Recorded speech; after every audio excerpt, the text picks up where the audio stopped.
You know it's this. Take a perk and talk it and see. Money swollen like sis. They done perfected the kid. Got a billion take on my head. I've been better put on the road I just spent. I've been working $1 million. The devil they see they not cheaper again.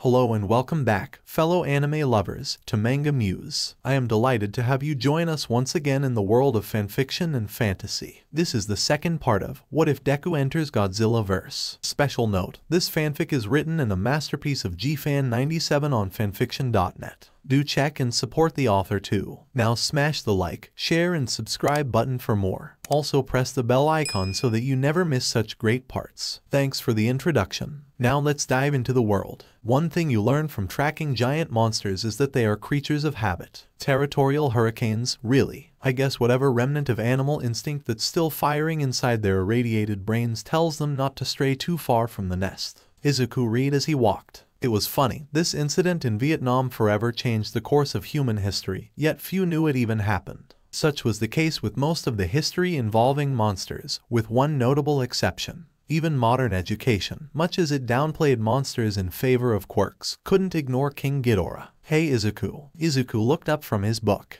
Zenny, me and the rest of the guys are going to the gym to spar. You wanna come? Izuku snapped his book shut. Sure. A few minutes later, they entered the gym. The rest of his team was already there, watching the Ozakis going at it in the ring. The Ozakis were a pair of fraternal twins with powerful quirks, a rarity in the AMF whose ranks were mostly those with weaker or no quirks. They had enhanced strength, speed, and reflexes, making them demons on the battlefield. At the base, however, they had a tendency to fight. A lot. The two's limbs blurred as traded blows, combining their powerful quirks with their formidable martial prowess. Kazama forced his brother back and tried to kick him in the face. Before he could, Shinichi grabbed Kazama's leg, swung him into the wall, then threw him across the ring. Come on, get him Kazama, said Akiba. Kick his ass Shinichi, said Kisaragi. Kazama landed in a roll, jumped against the wall, and pushed off. Shinichi leapt at Kazama. The two collided mid-air, grappling as they fell. They hit the ground, got up, and began fighting again. So, Izuku, who do you think's going to win? Said Zenny. Yashiro rolled her eyes. You only care about that because you bet on Shinichi, she said. She turned to Izuku. But seriously, who are you thinking? Not sure. Shinichi's more cautious and thoughtful,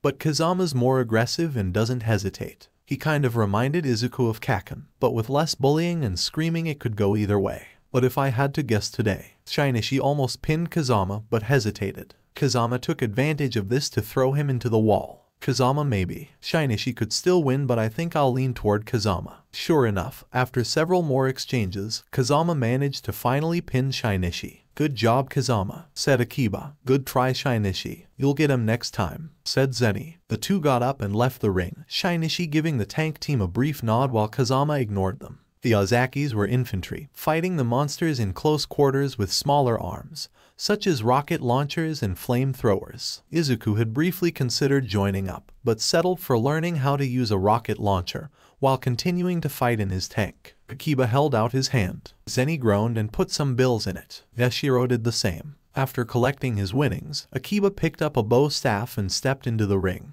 Alright, who wants to try their luck with me? I'll take any of you on. Yashiro stepped up. Kick his ass Akane, said Hayama. Show her what you're made of Akiba, said Kisaragi. Yashiro and Akiba faced each other. They'd be playing by the usual loose set of rules. Victory would be after either 4 strikes with the staff or one pinning the other. Punches and kicks were allowed, made the fights more exciting. Akiba started off with a vicious barrage. Akane parried his blows and got a glancing hit to his chest. 1-0. Akiba went at her again, but she dodged most of his blows and parried the rest. Akiba kicked her in the stomach and knocked her to the ground, but she recovered before he could finish her. 1-1. Which do you think's gonna win? Said Zenny. Akiba's bigger and stronger, but Yashiro's more flexible and skilled, said Izuku. Verdict? Probably Yashiro. Then I'll bet on Yashiro. Silence. You realize no one's going to take that right, said Kisaragi. Aw man, said Zenny. Akane again went on the defensive, until Akiba leg himself open to a jab to the belly. Akane tangled her staff with his, then maneuvered herself behind him and swept out his legs. Akiba fell to the ground, and Akane put her staff to his throat. Pin, damn it, he said. Yashiro smirked and helped him up. Hayama said, my turn. He took Akiba's staff and faced Yashiro. The two had trained together and knew each other's moves well. At first, Yashiro was able to outmaneuver his attacks like she'd done with Akiba. It seemed like she'd win. However, after Yashiro managed twisted Hayama's staff out of his hands, Hayama kicked out her knee and got her in a hold. After several seconds of struggling, Yashiro tapped out. "Good fight, Akane," said Hayama as he stayed in the ring. Yashiro held out her staff for Izuku. Izuku took it and stepped in. He had to admit, a part of him enjoyed the look on Hayama's face. They squared off. Izuku circled Hayama, formulating a plan. Hayama was aggressive, but he knew Izuku's style. He wouldn't be ready for a direct attack. Izuku opened with a feint for the face. Hayama readied to block but was open to getting his legs swept. He tried to roll away but Izuku landed a hit on his side as he got up. 1-0. Hayama attacked this time, Izuku parrying his blows as best he could. He didn't have time to think, only react. Hayama left himself open. Izuku took advantage of this, hitting him in the gut. 2-0. They faced off again. Izuku grinned, relishing the feeling of blood roaring through his veins. Hayama waited. Izuku tested him with a few small strikes, but he didn't take the bait. Izuku went on the offensive, driving Hayama back. However, as he attacked, Izuku gave Hayama an opening. Hayama took advantage of Izuku's mistake, swinging at Izuku's face. Izuku blocked it but got hit in the stomach. 2-1. Izuku shook his head. "Easy, Izuku. Don't get cocky. You've got this." Izuku attacked again. Hayama blocked and countered with everything he had. They traded blows until Izuku managed to knock Hayama's staff away and leave his pointed at Hayama's throat. 3-1. They began again. This time, Izuku started out more defensively before swapping to fight offensively. Hayama was caught off guard and easily driven back. He managed to twist the staff from Izuku's hand but Izuku disarmed Hayama too. Hayama tried to punch Izuku, but Izuku blocked it before kicking him in the stomach. Izuku grabbed his staff and pressed it against Hayama's chest. 4-1. "I win," Izuku said with a smile. Hayama got up. "I'll get you next time," he said, which he'd said last time. Then he tossed the staff to Zeni. Zeni faced Izuku with a big grin. "Don't hold it against me if I win, sir." Izuku grinned back. "Don't worry, you won't." Izuku attacked first. Zeni was skilled, he was slower. Despite his best efforts, Izuku was able to get a few hits in. 2-0. Unfortunately, Zeni snuck in one of his own. 2-1. Izuku parried Zeni's staff aside, but Zeni grabbed Izuku's arm and twisted the staff out and swept his legs. Izuku elbowed Zeni's ribs, yanked his staff from his hands and threw it away. Zeni raised his fists. Izuku raised his. They were going barehanded now. This was going to be tough. Zeni may look chubby, but Izuku had acted as his spotter while lifting enough to know that beneath that fat was a considerable amount of muscle. "Wanna know why in high school they called me the Bulldog?" said Zeni. Izuku smirked. "Let's do." All at once the alarm started blaring. Red alert. All units prepare for emergency deployment. The entire group looked around for a brief moment. Then Izuku said, "You heard it, move." Within minutes, they were in their gear and racing down the hall. Izuku saw Kenji running the other direction with a panicked look on his face. "Kenji, what's going on?" Izuku said. Kenji staggered to a stop. Several of the beacons went down. "Which ones?" said Yashiro. "The ones watching Godzilla."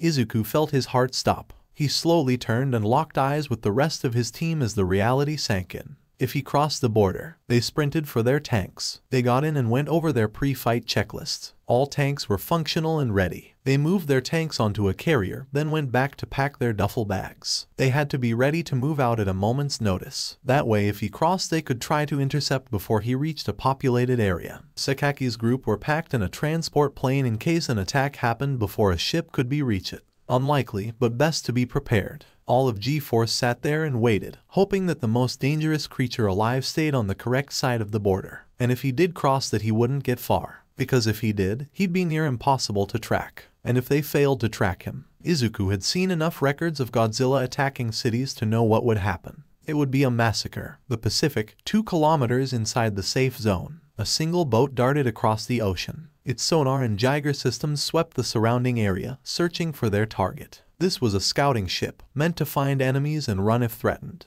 They'd been sent across the border to see if the worst had happened. They expected and hoped to find nothing. After all, he hadn't been heading for the border, they told themselves. Why would he cross at the moment the beacons went down? It's not like he had any reason to. Despite this, they felt doubt. One of the crew looked up from his screen. "Sir," receiving a low-level Geiger response. The captain nodded. "Follow it." The ship changed course, chasing the weak trail like a bloodhound. The captain fidgeted as images of the worst-case scenario entered his mind. Cities burned, buildings toppled, thousands. The captain shook his head. It was probably a false lead. He'd seen many over his career. They wouldn't find any monsters beneath these waves. He was sure of it. Sure enough, after several minutes there was nothing on sonar. The Jiger trail grew weaker, then vanished altogether. It must have been water from where he'd actually been swimming, carried by the currents. As he predicted, a false lead, nothing to worry about. Then they saw it. Debris. As they moved closer they were able to make out several scorched pieces of wood and a life preserver bobbing on the ocean's surface, the last remains of a dead ship.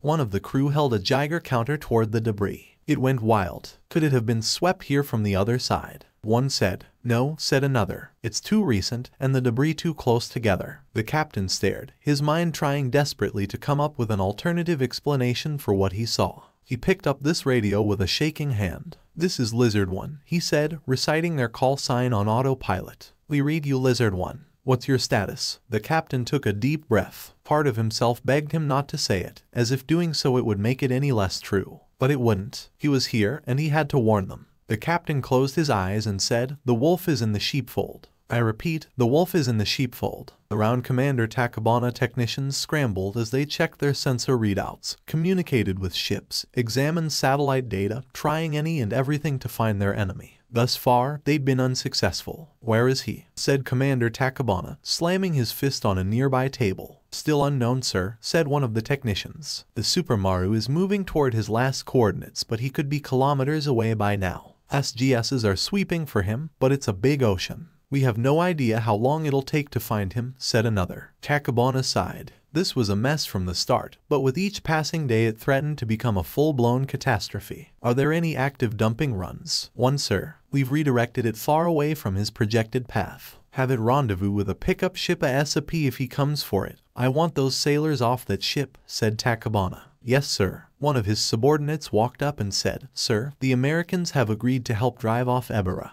The Saratoga has dispatched fighters. Takabana nodded. Good. Ebera had gone through the border while the beacons were down. They'd found it attacking a few fishing boats and requested the Americans' help since they had literal bigger problems to deal with. He turned to another subordinate. Keep me informed on the search's progress. If we get any sign of him or lose contact with any ships, I want to know immediately. I'm going to go meet with the secretary. Yes, sir. Takabana stepped out and sighed, wondering how to explain this fiasco to Secretary Yaguchi. We're here, said Nejire as they arrived at the port. Parked on one of the docks was Selkie's ship, the Oki Mariner, along with a smaller ship, the Rainy Season, owned by Tsuyu Asui, the Rainy Season hero, Froppy. In front of the boats, Ochako could see Tsu chatting with Selkie and Sirius. Nejire got out of the car and ran over to them. Hi guys. Hi Nejire. Long time no see, said Tsu, turning to them. I know. It's been too long, said Nejire. I can't wait to catch up. So much has happened since you left. She turned to Selkie and Sirius. Hi Selkie. Hi Sirius. It's good to see you again.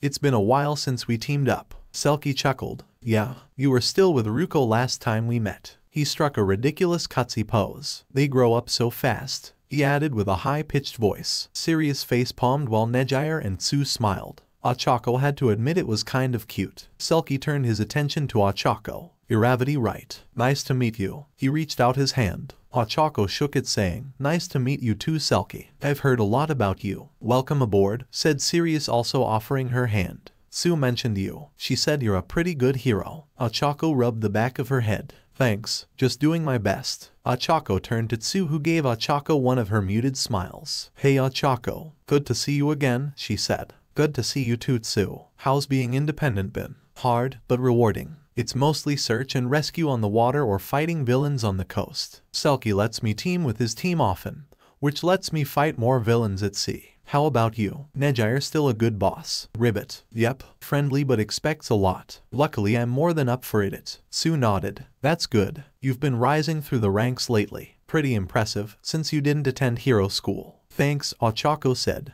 It's nice to hear that from a UA graduate, especially given what your class went through. Yeah, our first year was pretty hectic. Ribbit, said Tsu with a finger to her mouth. Understatement of the year, said Ochako. You were attacked by villains, twice, and that was before work studies started. Ochako chuckled. She could only imagine what those were like. Froppy, Uravity. On hearing their hero names, Ochako and Tsu looked to Selkie. His demeanor had gone from open and friendly to professional and serious. Now that we've all introduced each other, we should go to the Oki Mariner and discuss the mission. The two nodded. On the Oki Mariner, Nejire and Ochako were given the details. There was a cargo ship carrying a supply of illegal weapons to Japan. Unbeknownst to them, their buyer had been caught and made a deal, giving the authorities everything. The heroes were to ambush the villains and apprehend them at sea, far away from any civilians. The villains were mostly standard, but they had a few heavy hitters, hence bringing Nejire in. The plan was at dusk to have Selkie go underwater, find them, and transmit their exact location.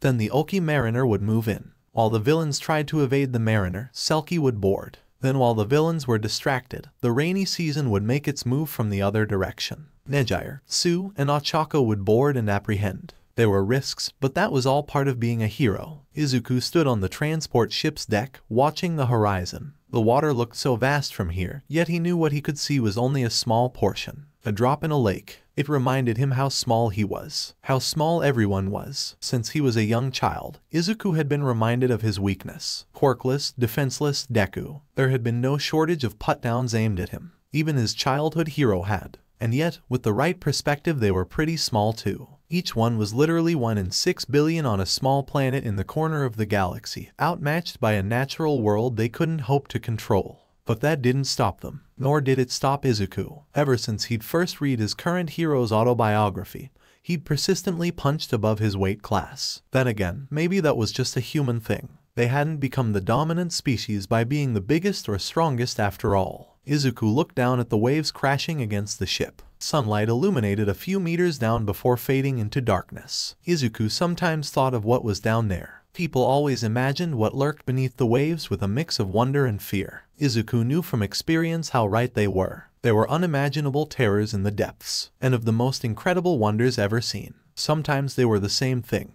As much as Izuku relished fighting Godzilla, relished the idea of defeating him, he didn't want to kill him. Godzilla was one of the most incredible things Izuku had ever seen. He didn't want a creature like that to vanish. If the hunt truly ended, he'd prefer it be with Godzilla and others like him contained. But Izuku didn't want it to end, did he? While he hated people dying, both civilian and AMF, part of Izuku took comfort in there always being another battle, another challenge, another chance to be pit himself against a monster stronger than any of the people who'd once put him down could hope to be. To stare death in the eye and do all they said he couldn't and more, saving innocent lives in the process. That was why after 6 years he still hadn't stopped. He didn't want to stop. Ochako leaned back, feeling the rainy seasons rocking as it sailed. This reminded her of the good old days, traveling with Izuku on those transport carriers, going to fight some monster threatening an island. She wondered what he was doing now. Ochako glanced at Nejire, who was laying down, a discarded book next to her, looking bored out of her skull. Ochako knew how she felt. Luckily she'd brought just the solution. A solution learned through many mind-numbingly dull trips beforehand. Hey Nejire, wanna play cards? Ochako pulled out her deck. Nejire gave her a weak thumbs up. The card game alleviated their boredom. Heck, it was actually kind of fun. It gave them something to do and a little bit of a challenge to overcome. Unfortunately, after 2 hours it got old. Then they kept playing and it got really old. After that, they tried to distract themselves by reading books, chatting, or playing I Spy. One by one those two ran out of steam, leaving both heroes sitting on the deck, waiting for the time to pass. It was excruciating. A distant sound broke Ochako out of the monotony. She sat up to listen closer. It sounded like explosions. Then she heard another sound. Fighter jets. She looked and sure enough, 2 bombers were flying over the ocean, past the rainy season. Ochako leaned into the bridge. You got any binoculars? Tsu pointed to a pair on a table. Ochako grabbed them and looked at the jets. American by their markings. But that wasn't the strange part. The strange part was the AMF painted on the bottom. According to Izuku, the AMF was originally an international organization. Its 2 main contributors were America and Japan, with its first members being a mix of both. After Ghidorah, the organization splintered with each nation making their own monster agency. America and Japan were the last to split ties, both keeping the old name. But what were American anti-monster bombers doing here? Japan guarded these waters. Maybe they were helping Japan's AMF because it was stretched thin. But they were well within the beacons and therefore well away from any kaiju big enough to provoke bombers. So what gives? Ochako pondered this for several minutes, until Nejire pointed off the bow. What's that? Ochako followed her gaze and saw 2 yellow splotches on the ocean's surface. Not sure, said Sue. Pollution. As they got closer, it was easier to see the clumps of yellow liquid floating on the surface. Ochako could also see several other clumps on the water, leading away like some sort of trail. The wind blew toward the rainy season. Ochako sniffed it, catching the familiar fruity aroma of yellow soma, said Ochako. Nejire and Sue both looked at her. It's a liquid derived from berries in the Pacific. I've seen it before. How does it affect marine life? Said Sue. It scares certain types off, but they aren't actually hurt. Sue nodded, seemingly satisfied. Why would the Air Force be dropping fruit juice? Said Nejire. That was a good question. In Ochako's experience, yellow soma was used for, but that was impossible. Ebera was marked for exclusion. They would never let him get this far in. Still, maybe if she should ask Izuku if something happened. Ochako shook her head. She was being paranoid. They were probably dropping the soma as a training exercise. Nothing more. Got it. We're in position. Ribbit, Sue said into her radio, ripping Ochako out of her thoughts. Iravati, Nejire-chan, Sulky's found the villains. Get ready. Ochako and Nejire got on the edge of the boat and watched. Questions about the berry juice could wait. Now, it was time to go to work. Sue steered the rainy season toward the smuggler's location. This could get tough, but she knew her colleagues. They were more than capable. Nejire may be a bit airheaded, but she wasn't dumb, and she wasn't one of the big 3 for nothing. Beneath that bubbly demeanor was a talented and determined hero who never gave up. Ochako was newer, but Sue had worked with her enough to know that on the job she was determined, dependable,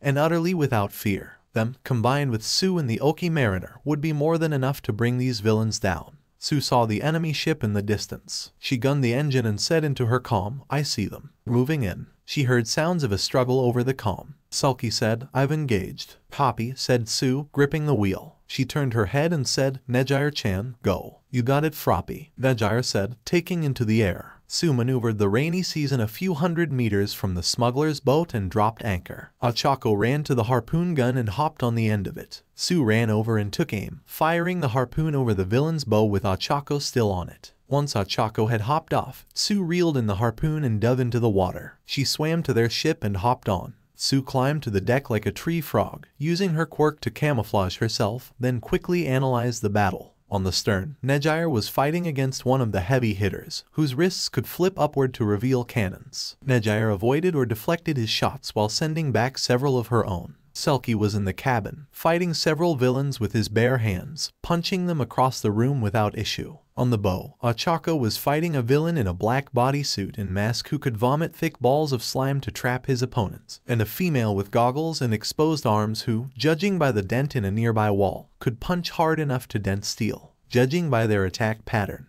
they were trying to trap Ochako with the slime balls so the one with the super strength could finish her off. Ochako didn't look worried, but then again, she never did. Sue crept toward fight unseen. The one with the strength quirk waited at the edge of the deck, cracking her knuckles as she watched Ochako duck and weave around slime wads, waiting for her to make a mistake. Sue leapt in and slammed her heel into the strength villain's head. She flew through the air and hit the ground unconscious. Strength users were statistically more durable, so Sue hadn't pulled that kick like usual. She wouldn't be getting up anytime soon. The slime-spitting villain whirled around to see what attacked his partner. Sue went camouflaged again. His eyes swept the deck, searching. Sue crept toward him, readying another attack. The villain's gaze passed over her location before snapping back. His eyes narrowed. He'd seen her. The villain spat a glob of slime at Sue. She leaped away, the glob splattering where she'd just been. The villain fired more slime balls at Sue. Sue dropped her camouflage and hopped around the deck, avoiding globs of the villain's viscous vomit. While the villain was distracted, Ochako ran in and kicked him in the back of the leg before slamming her wrist gauntlet into his temple. The villain howled with pain, but before Ochako could land another hit, he elbowed her in the chest. Ochako staggered.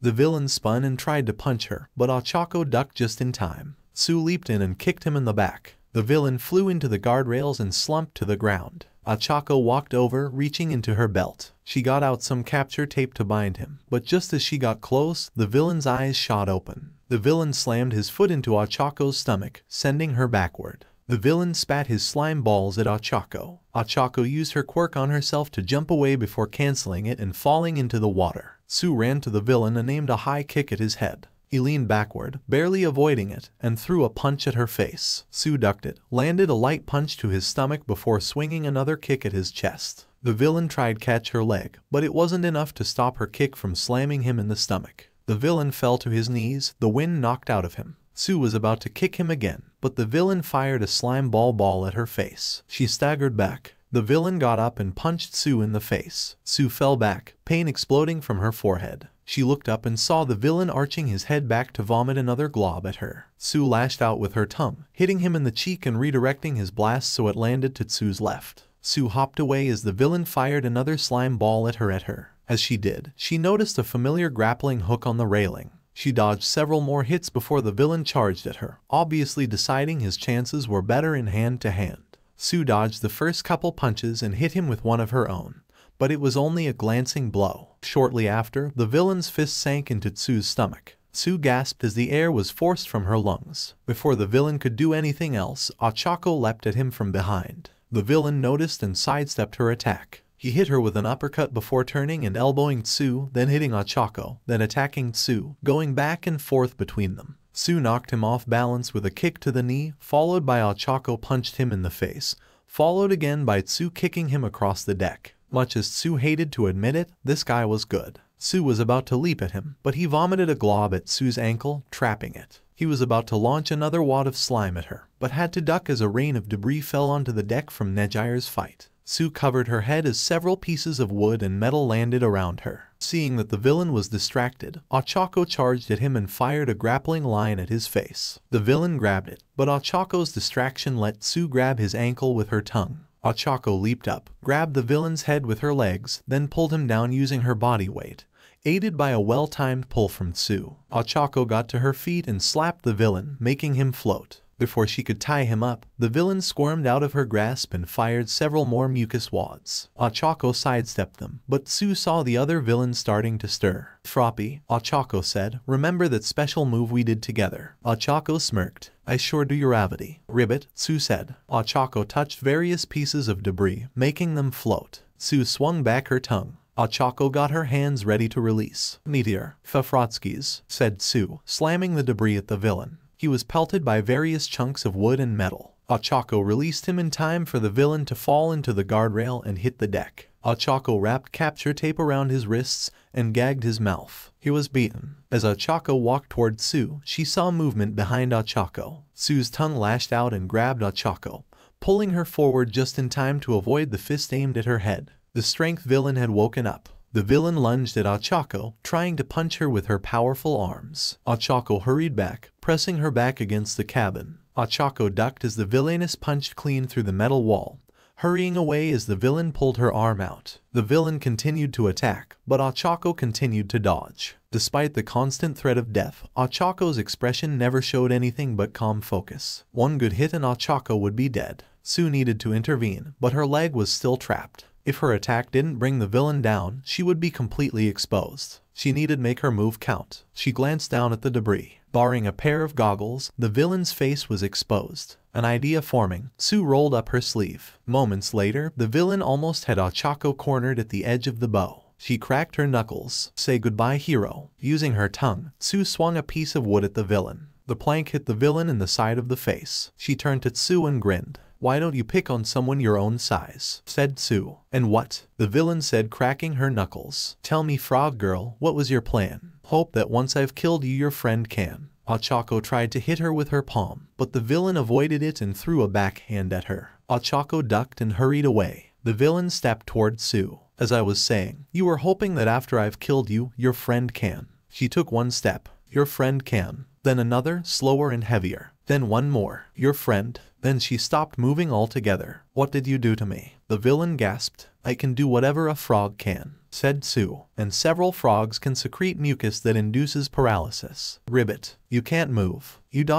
you," said the villain. She tried to throw herself at Sue, but all she did was fall to the deck. Ochako picked the villain up with her quirk, drove her head first into the floor, then cuffed her. They'd won. Sue took note of the rest of the battlefield. Nejire floating to get a look at everyone else. Selkie was climbing aboard with a villain on his back, and even Sirius was rubbing her wrists next to an unconscious villain. The heroes had triumphed and the villains had lost. Another day on the job. "We did it. Good job, guys," said Nejire. Ochako pumped her fist. "Yeah," Sirius whooped, while Sue let out a happy ribbit. Selkie leaned over panting. You okay, Selkie? Said Ochako. Yeah, pant. Just not as young as I used to be ... but still young at heart. He finished in his cutsy voice and pose. Embarrassing, thought Sirius. Adorable, thought Sue. Soon the villains were loaded onto the Oki Mariner. The Coast Guard called in. The heroes underwent a standard health check and were told they'd be fine, though as usual they were recommended to get checked by a real hospital once they made it back. Minutes later, Sue was on deck, watching the sun set. This was a good mission, said Sue. Yeah, said Sirius next to her. We got the villains, captured the illegal weapons, and had minimal injuries. I'd say that's a win. How's Selkie been? You said he's taking more of a backseat role soon. Ribbit. He's fit enough to fight, but he's going to do it less than he used to. But don't worry, he's still strong enough to handle most villains, said Sirius. That's good. Ribbit. He also told me that if he does retire, I get to be the new captain, she said with a proud smirk. Sue smiled.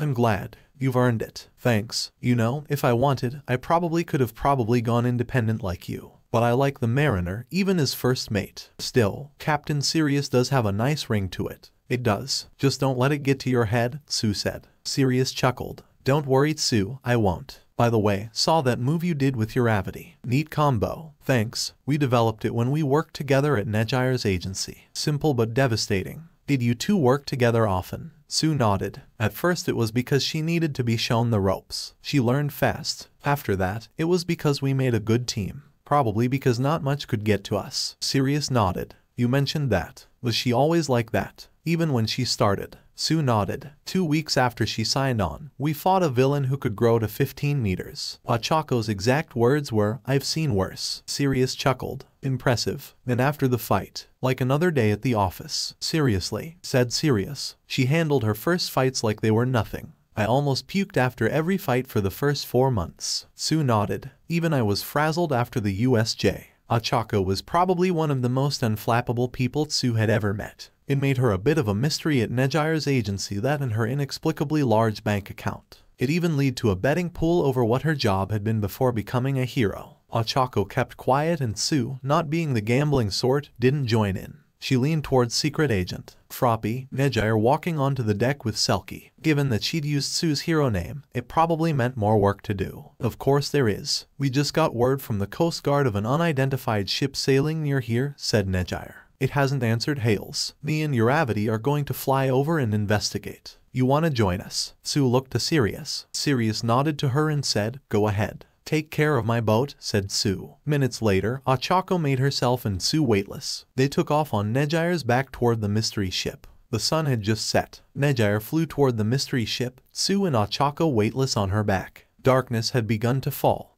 with the sea and sky becoming a dark blue that seemed to join at the horizon. Nejire wondered what the situation with the ship was. Was it a mistake? A broken radio? Or was it villains? Soon, the ship in question came into view. It seemed to be a small cargo ship carrying a supply of metal barrels on its back. Most of the barrels were blue, but a few were also red. Nejire could make out crewmen on the deck. They gathered and pointed at her, but didn't attack. Hopefully that meant they were just regular civilians. As she got ready to land, she was just able to make out a dragon painted on the side in the fading light, along with the words Lucky Dragon. She guessed that was the ship's name. She landed several feet away from the crowd and let her friends off. She got a good look at the crew, mostly Japanese, ages ranging from 30s to 50s. Nothing unusual so far. The crew members stared, as if trying to decide what to make of her. Then one of them said, "Hey, is that Uravity?" "Holy shit it is," said another. They rushed forward and began crowding Ochako. "Hey, I've heard of your work as a hero. Great to see one of us making it. Huge fan of yours. Honor to meet you. What's it like fighting humans now?" Off to the side, Nejire and Sue watched the bizarre affair with more than a little amusement. Usually it was them being mobbed and Ochako left on the periphery. Poor Ochako flailed around, looking flustered at the newfound attention. Nejire giggled. Fighting villains. Won't even blink. Crowd of fans. Hopelessly lost. Near her, a crewman said, "Whoa, she's even hotter in person. What's the big deal? She's just another hero." Another said, the last word being laced with the kind of contempt usually saved for criminals, politicians,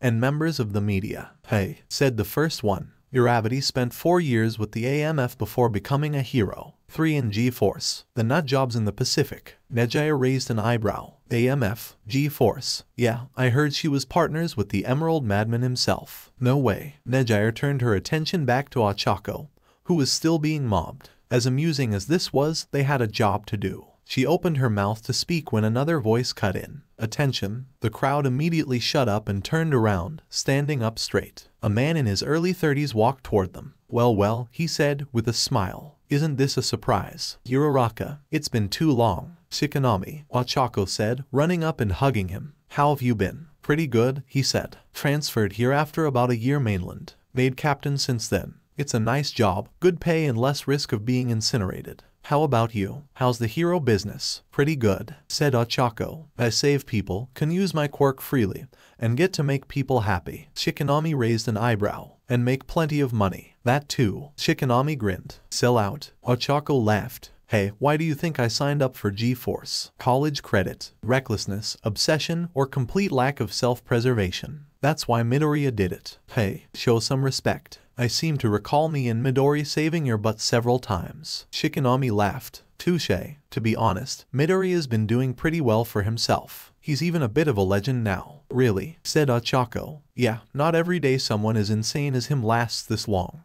Anyway, what are you three doing out here? Nejire stepped forward. We apprehended a group of villains smuggling illegal weapons near this location and detected your ship. You didn't answer our hails, so we came to investigate. May we ask who you are? Oh, sorry about that, said Shikanami. Our radio broke an hour ago. We've been trying to fix it, especially since we're meeting our escort soon, but haven't succeeded yet. As for who we are, we're with the government, specifically the anti-megalosaurus force on a routine mission to transport this sensitive cargo. I have the paperwork here if you want it. He held out a few papers. Nejire took them and looked them over. They looked legit, nothing noticeably out of place. She wasn't that familiar with the AMF, having only heard the name once or twice, but Ochako seemed to know these guys, which lent them credibility. All in all, everything seemed perfectly fine. Nothing suspicious to speak of. Can we look inside the barrels? Said Sue. There was a tremor from the crew, all of them growing pale at Sue's suggestion. Even Ochako looked alarmed. She glanced at Shikanami saying, this is a dumping run, right? She turned back to Sue. Trust me, you really don't want to open those barrels. Shikanami nodded. The contents of those barrels are extremely hazardous. You don't want them opened. Sue raised an eyebrow. Hazardous how? Radioactive waste, said Ochako. Sue's face showed little expression, but her mouth noticeably opened. Nejire tapped her chin. What are they doing with it out here in the ocean? Wouldn't a mountain be a better place to bury it than an island? And why would they call it a dumping run? Unless they plan to. She looked to Ochako. Please don't tell me. They dump it, Ochako said, sighing. Official government policy. The blue barrels are waste from our reactors. But, I should add, there is a perfectly good reason to do this. It is not as bad as it sounds. What about the red barrels? Said Sue. Miniature nuclear reactors, said one crewman. Sue's eyes widened while Nejire's jaw dropped. Apparently based on one some American kid built in his backyard shed a couple centuries ago. This was getting worse with each sentence now, wasn't it? Ochako had the decency to look embarrassed, while Nejire had just one question. Why would you make a nuclear reactor to dump in the ocean? Are you insane? Instead of a direct answer, one of the crew members gave her a dark smile and said, food. For the beast. Nejire's raised an eyebrow. What does that mean? A muffled voice came from the walkie-talkie on Shikanami's waist. Shikanami held it up and said, what is it, Okimura? Is the radio fixed? The other voice said something. Shikanami went pale. That's not possible. He can't have made it this far. Nejire saw a bead of sweat trailing down his forehead. I'll be right there. Hang on. Hands shaking. Shikanami put away his walkie-talkie and sprinted for the front. The crew watched him go, exchanging looks that ranged from nervousness to terror. What's going on here? Ochako looked after Shikanami as everything seemed to slow down. This isn't right. The look he'd had when he heard Okimura's reply. The terrified expressions on the crew. The dumping ship meeting its escort here, not closer to the border. The escorts were only there to evacuate the crew if they were meeting here then. But it couldn't be. She thought back to the yellow soma from earlier. Could it? Ochako raced after Shikanami. She idly noticed Sue and Nejire following behind her but paid them no mind. She caught up with Shikanami just as he entered the bridge. Okimura, what's going on? He said to the man at the helm. It just appeared on our radar, approaching from the southwest. Okimura replied. Size and shape both match. And the radio. Can we call an evac? Still not working. What should we do, Captain? Shikinami paused. How long until he's here? Okimura turned to Shikinami with a grave expression. ETA 6 minutes. Shit. Shikinami stumbled backwards. Taking a deep breath, he shook his head and said, evasive maneuvers. Push the engines to the maximum. We have to get out of here. You know we're not fast enough to. Just do it, Shikinami said. He fumbled with the speaker for the ship's paw. Shikinami, said Ochako. What's going on? We're in the safe zone. It can't be true. It can't. He's in the safe zone. Shikinami snapped. Ochako froze. It was. They were alone, on a ship filled with radioactive materials. And he was coming. Nejire stared as Ochako's face morphed into an expression she'd rarely shown before. Fear. Shikinami lifted the speaker and said, attention all hands. Code G. Code G. Ready the lifeboats and prepare to dump the load. Move. Move. Move. Okimura swung the wheel as far as it could go while Shikinami pushed past the heroes onto the deck. Nejire and the others followed him. Outside, sailors were spilling onto the deck, rushing toward the lifeboats. They ripped off the covers and began hurriedly preparing to abandon ship. Every action, expression, and word exuded panic and fear. Nejire had no idea what was coming, but she could tell she didn't want to meet it. Shikinami ran to the back toward a control panel and began typing in codes. If he gets close, I'm jumping, said a crew member behind Nejire. Better that than be here when he comes. He doesn't go for the lifeboats, does he? Said another. He sometimes does, said a third. Then what's the point of them? That's why they're dumping the load, you idiot, said a fourth one. Shikinami, said Ochako. I can float the lifeboats if we abandon ship. Nejire can use her quirk to propel us away from here. Shikinami nodded. Good idea, but we'll still be sitting ducks if he attacks. Best to avoid him altogether. He's picking up speed. ETA 3 minutes, said Okimura over the intercom. Shikinami uncovered a red button. Stand by to dump. He raised his thumb to press it. Wait. Ochako grabbed his hand. Shikinami turned to her with an intense gaze that demanded she explain herself. Even if we dump the load, he still might come for us, Ochako said. If he can sense the barrels aboard now, he might still sense them after we drop them, like a truck that carried a dead animal all night. We need to give him something enticing to attack. Like what? Shikinami snapped. Wait here. Ochako pressed her hands together and leaped up. She cut one of the red barrels from its restraints and floated down with it. Nejire, she said, her expression cold and rigid as a marble statue. He's going to dump the load, and I'm going to throw this. When I tell you to, shoot it. What? Said Nejire. You're going to break open a barrel of nuclear waste. Ochako got in her face and said, if we don't do this, then in a few minutes the small amount of radiation in this barrel is going to be the least of our problems. I'll drop it in the ocean after you shoot. Now charge your quirk and do it. Nejire took an involuntary step backward, then did as Ochako said, extending her arm and charging her quirk. Can't we fight this thigh? No. Ochako's tone gave no room for dispute. Ochako gripped the barrel. Nejire readied to fire. ETA 2 minutes. Ochako turned to Shikinami. Dump it. Shikinami pressed the button. The back of the boat lifted. Hundreds of barrels cascaded into the sea as the ship made a hard right. Ochako threw her barrel off the back and said fire. A golden spiral erupted from Nejire's arm, striking the barrel and blowing it apart. Ochako released her quirk, letting the pieces fall into the sea. Everyone watched, waiting. Ochako walked past Nejire and gripped the guardrails. Nejire could see the tightness of her shoulders and paleness of her knuckles. Seconds ticked by.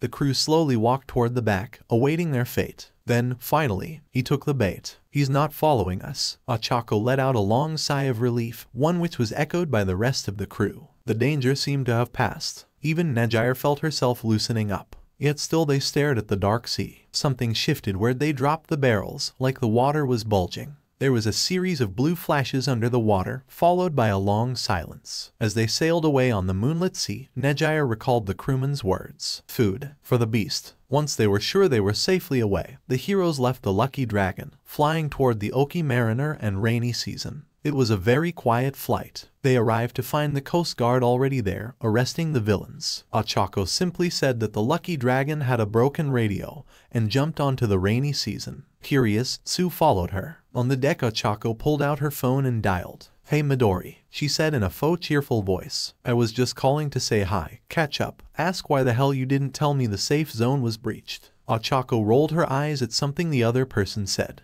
Oh, you know, went on patrol, met a dumping run.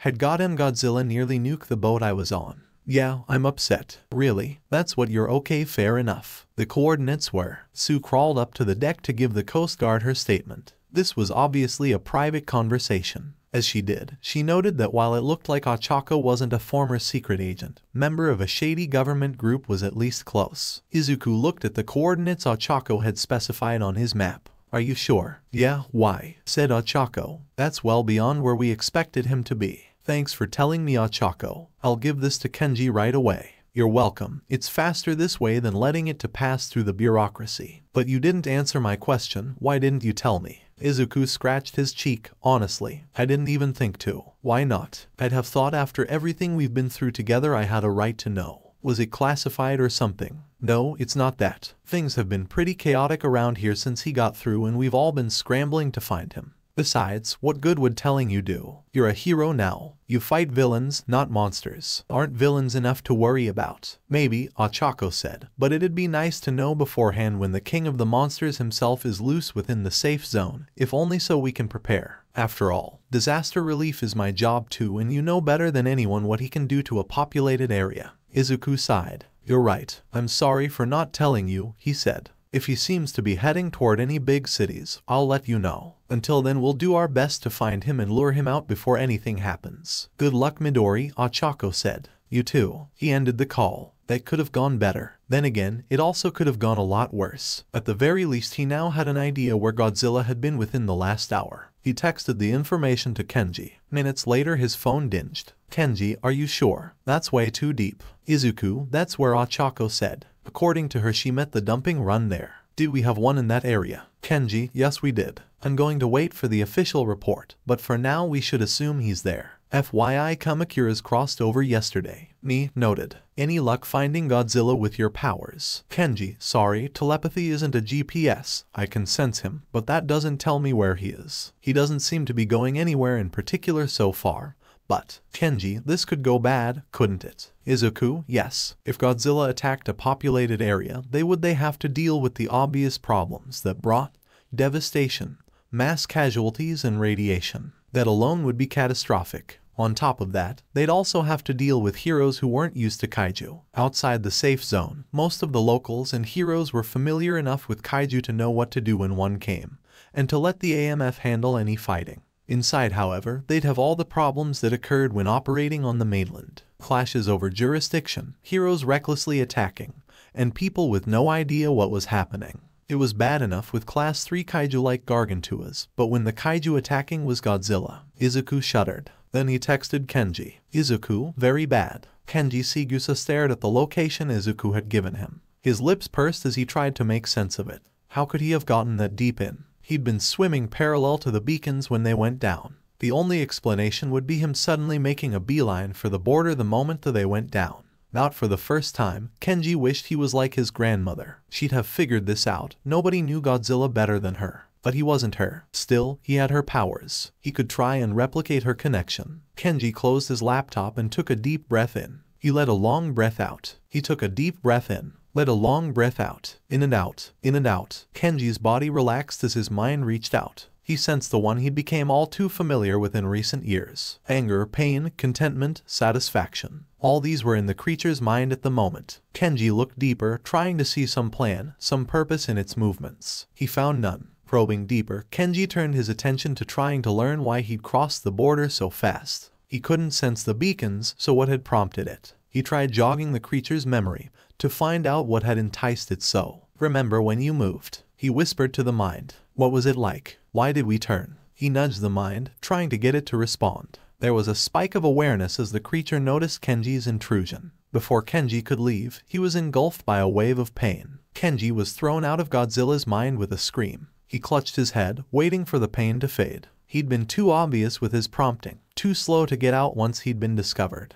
He'd have to be subtler next time. And to remember, only Grandma Mickey had been given permission to enter Godzilla's mind. And he wasn't Grandma Mickey. As he sat there, he wondered once again. What caused Godzilla to cross the border? Lord Redistro, said one of Yatsubashi's subordinates. Yatsubashi smiled. Yes, the weapons shipment was seized as planned. However, our other shipment of parts and support gear successfully cleared customs. Should it end up in the hands of villains, it will seem to be from the overseas black market. Yatsubashi smiled. Excellent. And the buyer who made a deal. released without jail time and entered into a rehabilitation program run by our proxies. Good, said Yotsubashi. He can still help our cause. Yes, Redestro. The subordinate bowed and exited the room. Once he was gone, Yotsubashi realized how tired he was. Running a multi-billion-dollar corporation and a secret revolutionary army was a lot of work. He decided to spend the next hour planning before going home to get some much-needed rest. That shipment would soon grant Liberation Army tech to minor villains. The board was slowly but surely being set. Yotsubashi had already almost unleashed his army once, 10 years ago, when All Might retired after killing All for One. In the end, he waited. The army wasn't ready then.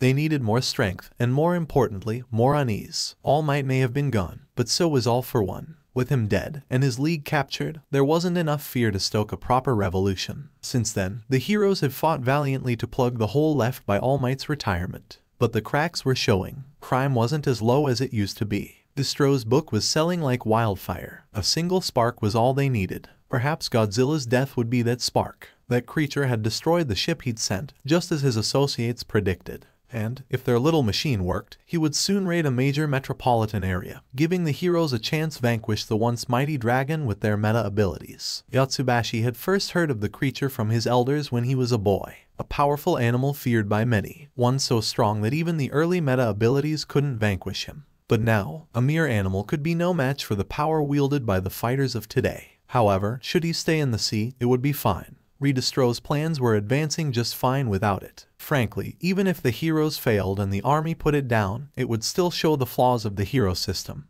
and the need of the citizenry to be liberated. After all, maybe the heroes could have prevailed if they'd had some backup. Maybe the people of Japan could be that backup. Yes, that was what he'd say should that occur. Redestro grinned. He'd accounted for every possibility. Either the status quo continued, or the anti-Megalosaurus force was discredited and Godzilla killed. Either way, the Meta Liberation Army wins. Dr. Mifune walked toward the warehouse. According to X, all of the devices would be finished today. As insufferable as that boy could be, Mifune had to admit he got results. His engineering skills had been essential to realizing Mifune's discoveries, creating the engine of his vengeance. If only he'd been there when. Mifune shook his head and continued to the warehouse. As he was about to enter, he stopped. He heard voices. No, nobody must be allowed to interfere with our work. He rushed inside to find a dozen people inside, loading their machines into trucks. They mustn't. He needed those. Relax, doctor. Mifune turned to see X speaking with one of the intruders. Mifune stormed up to him. What is the meaning of this? He said.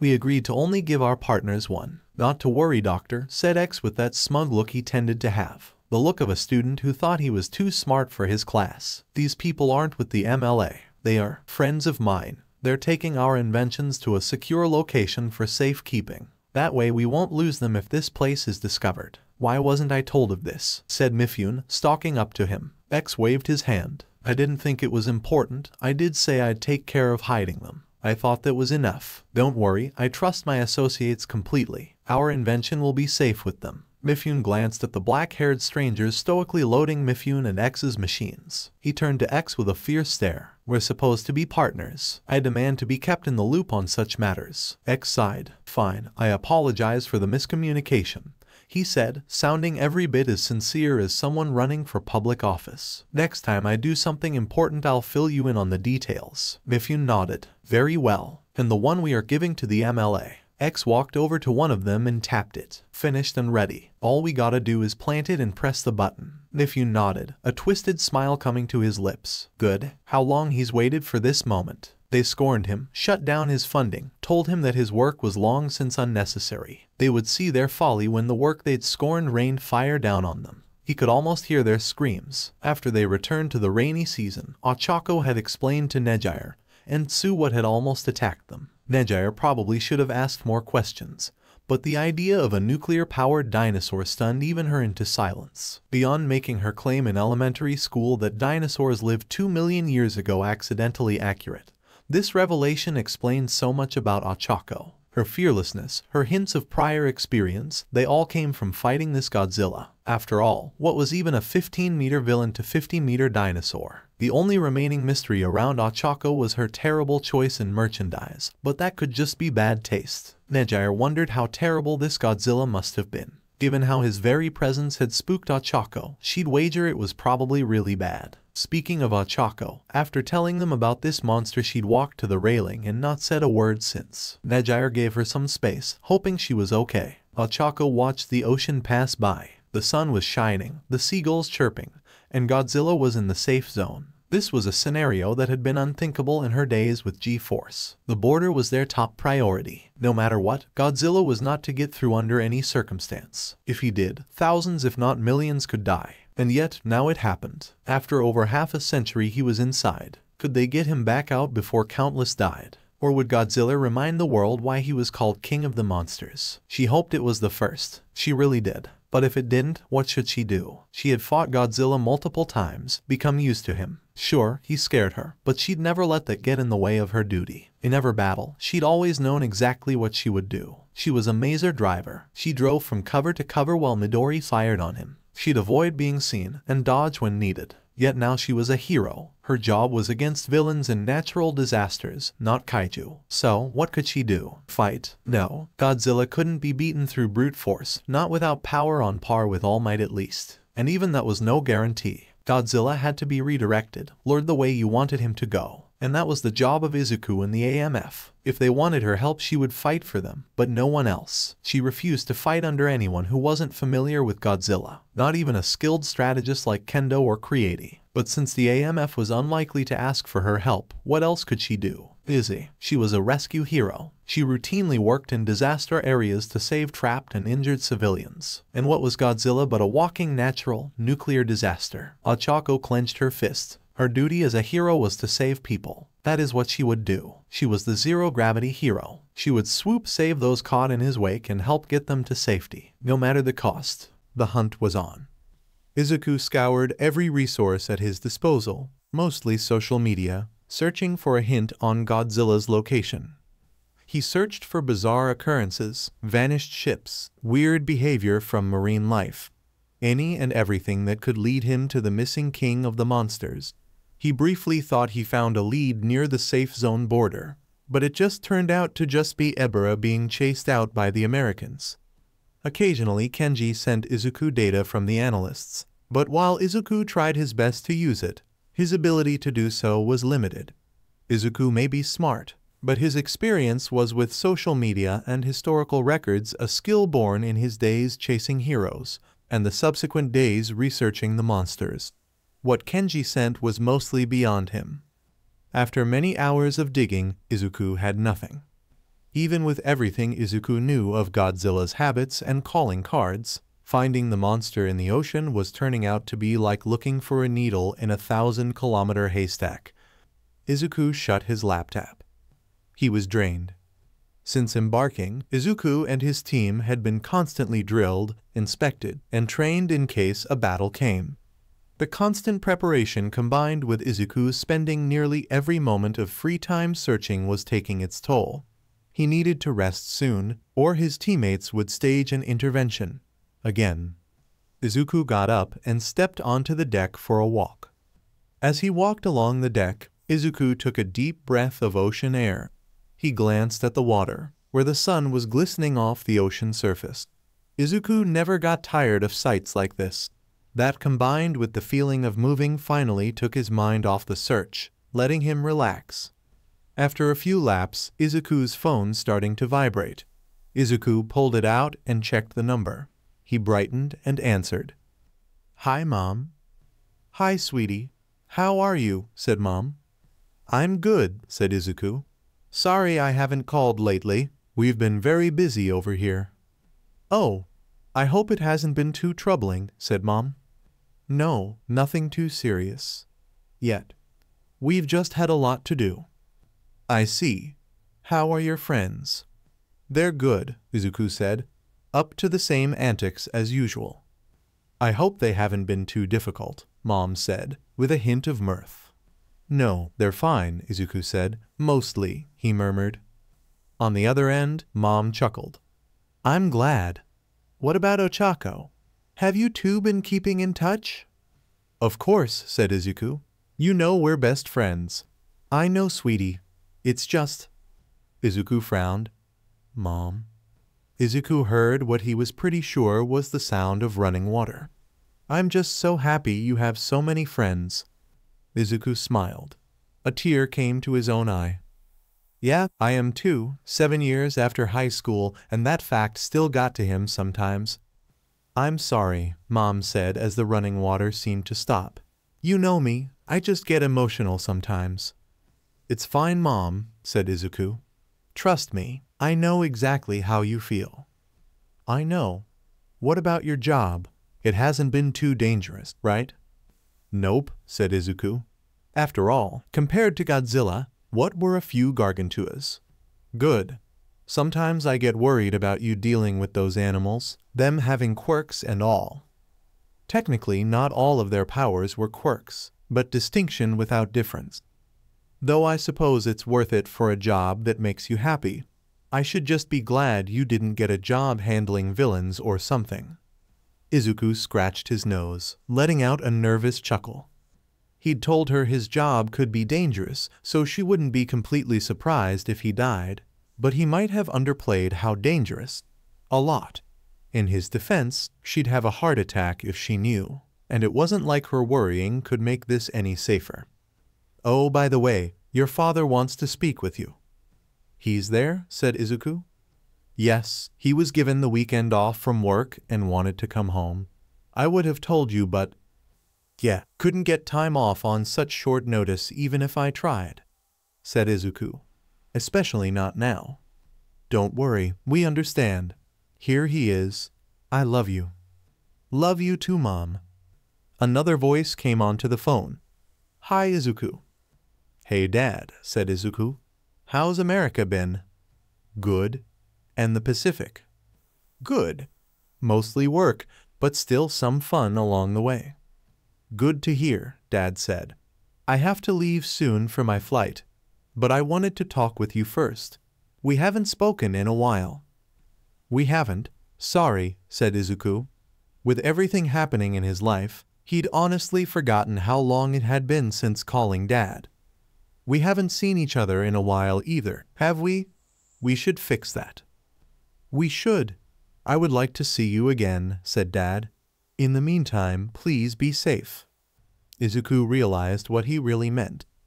I can't make any promises, but I'll do my best, Izuku said. Stay safe. I love you, said Dad. I love you too. Dad hung up. He didn't say it, but Izuku had long ago realized his fateheir knew exactly what kind of animal Izuku really dealt with. Still, he'd apparently kept Izuku's secret to Mom, which Izuku was grateful for. Izuku walked back to his room and opened his computer, glad to have talked with his parents again. While they hadn't been perfect, they'd always done their best for him. Besides, Izuku took a look around at his teammates' various bunks. It had taken a while, but he'd found a place after all. Ochako searched the fridge. Where is it? I know I left it here. Whatcha looking for, Ochako? Said Mina behind her. The recipe I'm using says to use beer as seasoning. I had a can in here, but I can't seem to find it. Oh, that was yours? Ochako closed the fridge door and glared at her so-called friend. Mina sheepishly grinned. Oops, I can make it up to you. Ochako muttered, You'd better, and got out the other ingredients. Mina was lucky she was leaving for a week. After dinner, Ochako helped Setsuna and Kendo pack their luggage. Mina could pack her own, and help them carry their stuff to the door. See you later, Ochako, Mina said, hugging her. Have fun getting the place to yourself. Sorry about the beer. We'll settle it later, said Ochako, hugging her back. You have fun with your old classmates. Will do. You want me to get All Might's autograph? He'll be there. Ochako nodded. That'd be really cool. All Might had been the greatest hero in the history of Japan, bringing hope and happiness across the world. Even in his final battle, weakened and injured, he raised his fist to the sky so everyone would know he'd triumphed. He was easily Ochako's second favorite hero after 13. Even Izuku agreed he was the best, and he was fairly lukewarm about him. Take care of yourself, said Kendo. We'll see you when we get back. Yeah, And remember, if you bring home a hot date, we won't judge, said Setsuna. Very funny, Setsuna, said Ochako, folding her arms. Who said I was joking? Come on, girls, Mina said, raising her fist. To scare us, for a week of fun. To scare us. Once they'd left, Ochako went inside and plopped onto the couch. She hoped they had tons of fun. As she turned on the TV, she wondered what it was like to have All Might as a teacher. From what they'd told her, he was pretty lousy in his first semester, but got better. It was weird to hear about. Mina also said her homeroom teacher was the scariest teacher ever, but Ochako was sure that was an exaggeration. Then again, maybe Ochako was just jaded. After all, what teacher could be worse than a drill sergeant? Shota sneezed. Great, Akiba thought. Midoriya's at it again. For the last several days, he'd spent all his free time on the internet trying to find Godzilla, only leaving for meals and one walk 3 days ago. After a brief discussion, Akiba and the others had decided it was time for an intervention. Again, there was just one problem. None of them wanted to do it. It wasn't that they had a problem with doing something like forcing his laptop closed. It was just that last time they'd done it, he nearly mauled poor Sekizawa. So, they decided to draw straws. Akane held the straws in her fist, letting the others draw them. One by one they made their choice, then, after everyone had chosen, opened their hands. Wonder who drew the short straw, Akiba thought. His heart sank when he saw his. Guess it's me. Don't worry, Akiba, you'll be fine, said Azusa with what was definitely not a reassuring smile. Meanwhile, Hayama shrugged and said, Better you than me. I second that, said Sekizawa. Akane raised an eyebrow and waved Akiba toward their mad leader. Akiba nervously stepped forward, considering his options. Should he tap Midoriya's shoulder? No, that'd be ineffective. Force the laptop closed. Suicide. Say that they'd found Godzilla? Midoriya would do worse to him for lying about that than he'd done to the poor bastard he'd caught with the bootleg and slightly skeevy Uravity poster. Akiba settled for throwing his shoe between Midoriya's face and his computer, hoping to break his concentration. It passed by Midoriya's face with no reaction. Great. It seemed he'd have to make physical contact after all. Off to the side, Sekizawa and Azusa were grinning, Akane blatantly trying to hide a smile, and Hayama covering his mouth to hide his own. Traitors. Akiba crept behind Midoriya. Akiba lifted his foot. Only for Midoriya to whip his head around, fixing Akiba with an intense stare. Akiba yelped as he fell onto his butt, his only saving grace being that the others were too startled to laugh. Midoriya blinked. Sorry, was researching. Is something wrong, Akiba? Akiba was busy taking deep breaths to stave off his heart attack to reply, so Azusa did it for him. We're staging an intervention. You need to stop. Midoriya gaped. But Kisaragi, I haven't even stayed up late, let alone pull an all-nighter like last time. You pulled 2 last time, muttered Hayama. That's because you've spent every other moment doing it, said Akane. You're running yourself ragged. Again. I took a walk. 1, she replied. 3 days ago, said Hayama. They're right, said Sekizawa. It's not healthy to work this hard, physically or mentally, and now is not the time to be reckless with the latter one. But we could be going into battle any day now, said Hayama. We need you at your peak, sir. I have no plans of landing in a body bag because you wanted to do someone else's job for them. You're a fighter, said Akiba. Let the eggheads do their job while you do yours. But I can help.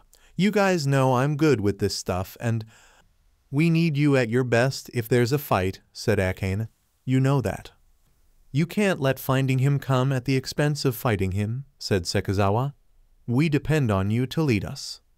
Midoriya looked like he wanted to protest, but instead he just sighed and said, How long? 2 hours max, said Akane. And if we suspect you're cheating, we will break out the stopwatch. I hate the stopwatch, Midoriya muttered. He closed his laptop and got up. Fine, I'll go to the gym. Happy? Sure, I can use a workout too, said Akiba, walking next to him. Lead on, Midoriya. Got nothing better to do, said Sekizawa, joining them, chewing some jawbreakers as they went. The three set out together. Halfway through they got into a competition over who could do the most pull-ups. Midoriya won, narrowly edging out Akiba. That night, Izuku slept. As he did, his mind did its usual work of going over all the day's information, processing it, interpreting it, trying to remove the clutter. Then it came to a realization. Izuku's eyes shot open. The last post, the one I was about to look at. Hopping out of bed, Izuku grabbed his laptop and opened it. The post he'd been watching was still there. Footage from a fisherman of a swarm of different kinds of fish inexplicably swimming past his boat as one, with an accompanied hashtag. Izuku clicked it and checked the accompanying posts. Found you. Akiba blinked at the light. It was too early to be morning. He opened his eyes all the way and checked his clock. It was too early to be morning. He turned to see what had woken him up. Midoriya. Akiba groaned. Of course he'd try to cheat. Akiba got up and walked over. Normally he'd just close the damn laptop, but he'd just been woken up in the middle of the night. So, commanding officer or not, Akiba was going to kick Midoriya first. Hard. He lifted his foot, but before he could strike, a hand pushed against his chest. Akiba turned to see Sekizawa next to him, staring at Midoriya with a grim expression. Curious, Akiba leaned over and got a good look at Midoriya's expression in the computer light. It wasn't the look for when he was searching for something. It was the look for when he'd found something. The others started to get up too, but at Akiba and Sekizawa's silent instruction they stayed back. As annoying their leader's obsessiveness could be, they knew better than to interfere. Because while Izuku Midoriya may not be an egghead, he's easily as smart as one. And only one thing could have him looking he did right now. Various fish fleeing together in inexplicable numbers, fishing drying up, evidence of a very large animal swimming underwater. In similar areas, in similar times. It was him. Izuku was sure of it. Before going back to bed, Izuku sent links to every post he'd found to Kenji and marked the latest location on his map. The nearest landmass was Scarus Island. Hanabata sat in his seat waiting. The restaurant he was in was upscale, but not too much. The kind of place where men like him could invite people and come across as sophisticated without seeming like a show-off. The great food acted as further incentive for the people invited to come. After only a few minutes, Hanabata saw an older man walking toward him. He sat across from Hanabata with a guarded expression. Hanabata gave his guest a polite smile and said, "General, an honor to meet you." "Thank you, Hanabata," General Mishira replied, his tone polite but not friendly. "I have heard much about you. I must admit, though, I was surprised at your invitation. What is this about?" His tone was guarded, but curious, exactly as Hanabata expected. General Mishira was a high-ranking official in the JSDF with 3 useful qualities. 1. He was more of a politician than a commander. 2. He was a stooge who got where he was due to connections, not talent. 3. He was too arrogant to realize any of this.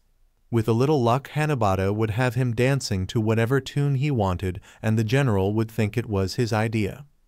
"I understand your confusion, General. I've rarely even spoken about the military," said Hanabata. "But I found something that concerns me. A group, to be exact." "What group?" said Mishira, his fingers twitching with irritation. "I have important things to do and don't like my time wasted. More like important friends to cozy up to." Hanabata put on his politician smile, letting the general think this was a regular game of politics, and said, "It's not part of the major branches, yet receives an extraordinary amount of funding. The anti-megalosaurus force, I believe." The general's expression became contemptuous. "Them? They're just a bunch of undisciplined mavericks, pretending to be military while acting as a glorified dog catchers. The only good thing come out of them is their R&D. Why would you care about them? That's just it, said Hanabata. Why do they even exist? Heroes have been dealing with quirked animals for years, like 10 years ago when a cat possessed a bus and was stopped by Ingenium and a nearby Good Samaritan. If one of these animals was too strong for heroes and their quirks, surely the military could bring it down with its massive arsenal. So why have this completely separate group doing it? The general huffed. That's what I've been saying for years. The AMF may have been useful once, but those days are long past. They've even started to treat some of their targets like they were gods or something. It's ridiculous. They should have been disbanded a long time ago. The hack was right where Hanabata wanted him. Funny you should say that, said Hanabata. I've heard of a problem within the AMF, something about an animal getting loose. If a major population center were threatened, I plan on supporting the HPSC taking the case. Perhaps I could support you acting as backup. Mashira's eyes narrowed. Hanabata could see the gears turning in his head. He was strongly considering it, but not sold. And why would I agree to that? Hanabata gave him a devious smirk. For once, it was genuine. Because then the AMF gets proven superfluous and you get a potential shot at glory. Also, I'd like some of their funds for my own constituents, but I don't need all of them. Perhaps if you help me, I could help you get a cut. A smile began to stretch over the general's lips. Hanabata, I think you've made yourself a friend. Since sending his findings to Kenji, Izuku's transport had been redirected to Scaris. Captain Haruo Sakaki was given command of the potential land operation, which would include Izuku's Mazer team. The day before they were to arrive, the officers met to discuss strategy and logistics. There's a mildly populated civilian center here, Captain Sakaki said, pointing at the map. If that bastard goes through there, I want to drive him here, he pointed again. Toward the mountains. Izuku frowned. Captain. Sakaki turned his ever-present glare at Izuku. Yes, Midoriya? There's a school there, and the neighborhoods are pretty populated too. I think it'd be easier to drive him here, he pointed, toward the farm fields. We'd have less cover that way, especially in the fields, said Sakaki. It could easily become a slaughter. But if we don't, there might be high civilian casualties, said Izuku. Our mission is to protect the civilians. Better us than them. Around the table, some other officers looked amongst themselves, considering his point. Besides, Izuku continued, if we hide infantry in the neighborhood and fields and place mazers in the trees on the far side, we can still fire at him without losing cover. It's past optimal range, but should still work. That way we can lead him through the less populated neighborhoods without leaving ourselves open. Difficult but doable. Sakaki's glare lessened. He nodded. Very well, we'll lead him to the fields. We'll use the usual tactics.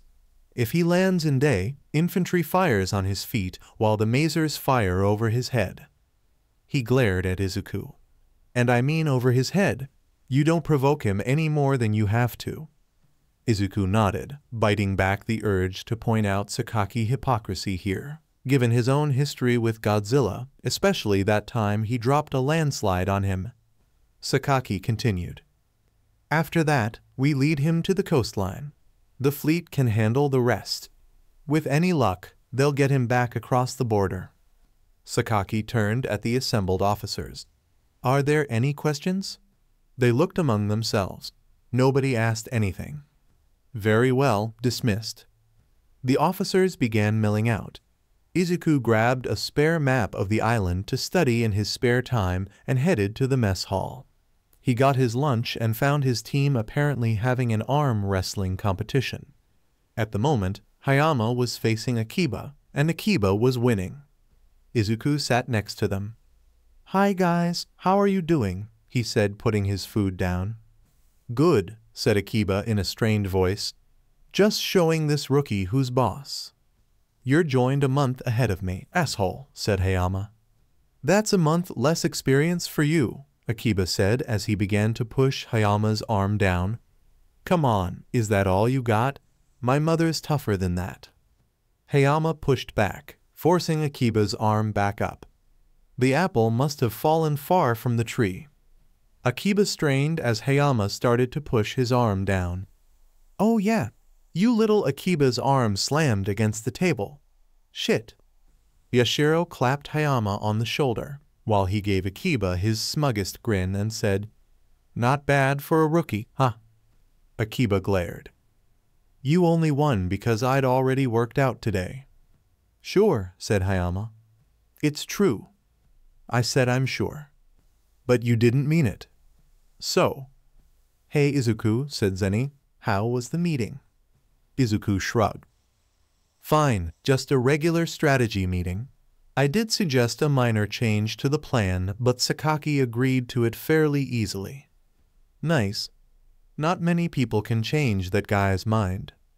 "Actually, he's usually willing to alter his plan when someone else has a good idea," said Izuku. "He just gets heated when he disagrees with people." "Understatement," said one of them. "The Emerald Madman and the Raging Demon fighting together," said Akiba. "This could be a very memorable mission." "Which of you has more experience?" said Asuza. "In general?" "He does. He joined slightly before me," said Izuku. "Against Godzilla, I do." A fact Izuku was quite proud of. Yashiro looked pensive. Then she said, "What would you two do if you killed him?" Izuku tilted his head. "Excuse me." "You've both spent more time than anyone chasing Godzilla," said Yashiro. "Neither of you want to leave. So, what would you do if the AMF won? If we finally killed him?" Izuku looked at his tray. "I don't know," he said. The thought had occasionally crossed his mind, but he never thought about it for long. It felt empty. "I'm sure I could find something. Ochako would help. To be honest, it's hard to imagine this fight ending after 200 years. Haven't thought much of what I'd do if it did. Though if we did win this fight, I would prefer Godzilla be contained than killed." "Bullshit." Captain Sakaki walked past with his own tray in hand. "The only way this war ends, Midoriya, is if Godzilla dies," he said with barely contained hatred. "That bastard doesn't deserve to live. The world's better off without him." Izuku glared. "He's just an animal. An intelligent and powerful one, yes, but an animal nonetheless. Holding a grudge against him is useless." For several seconds, Sakaki held Izuku's gaze. He huffed. "Naive idiot." He stalked away, going to a table in the corner of the room, where a brown-haired woman Tani was waiting for him. When Izuku looked at his team again, they were all glaring at Sakaki. "Asshole," said Hayama. Izuku didn't disagree. Haruo Sakaki was known for many things, but a friendly disposition wasn't one of them. His nickname of the Raging Demon was only partly for how he was on the battlefield.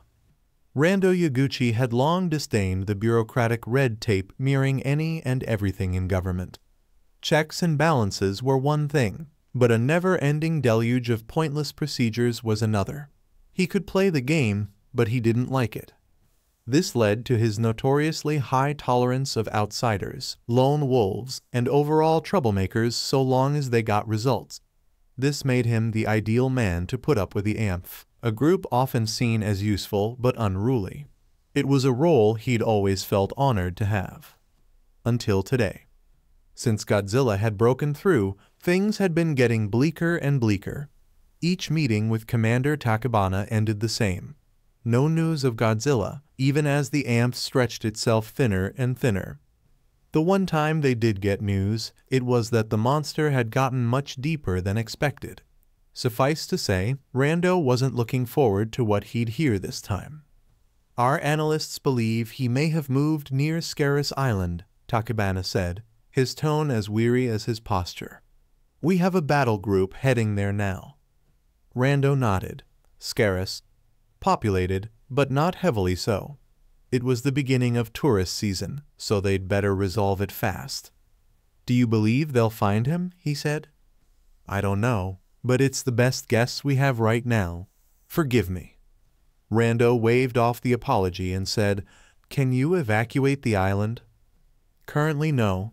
We'd need absolute proof he's there first. I see, said Rando. They'd need to find out quickly. Are there any plans to kill him?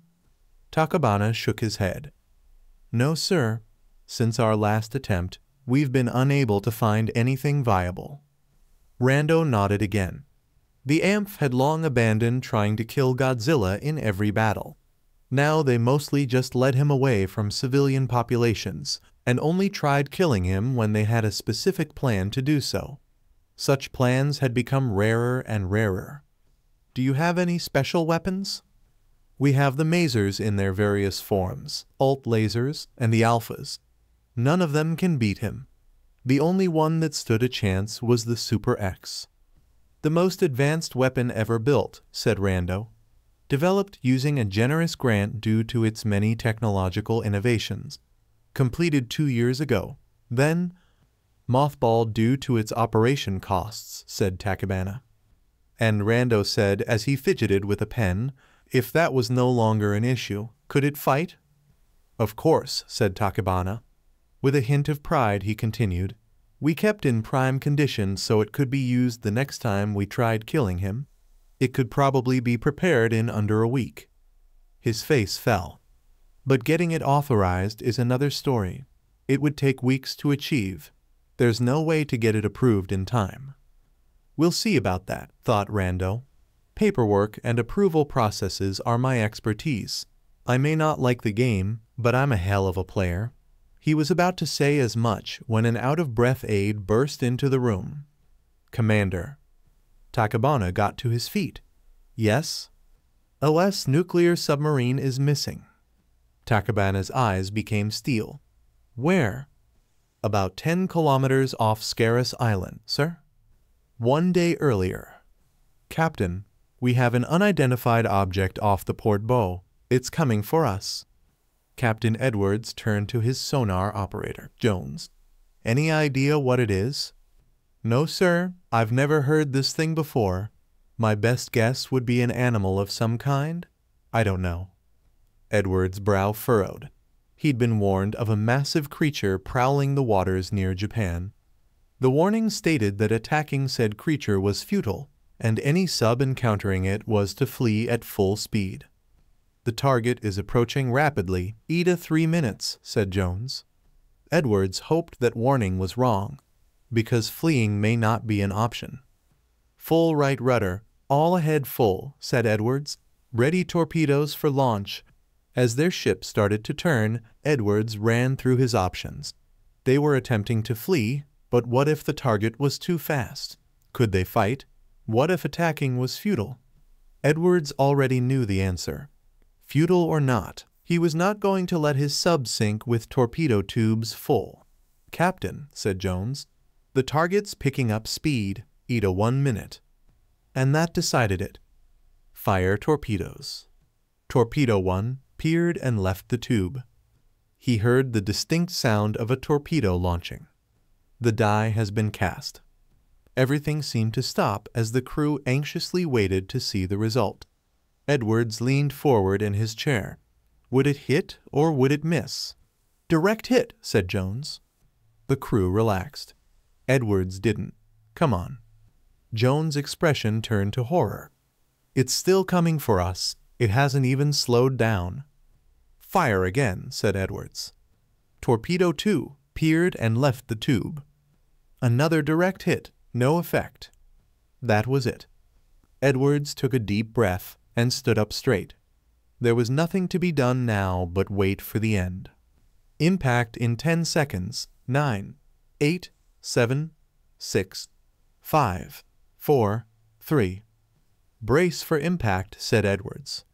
Jones put his hands to his headphones. Jesus. Big heartbeats.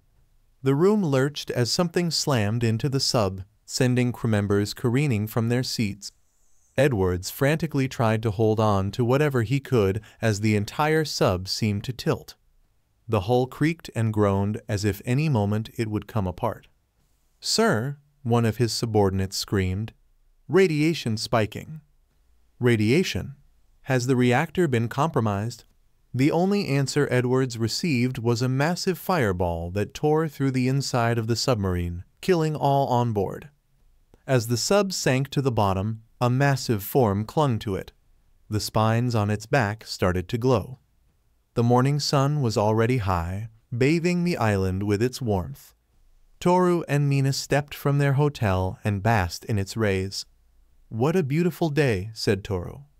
"Yeah," said Mina, stretching her arms as she walked.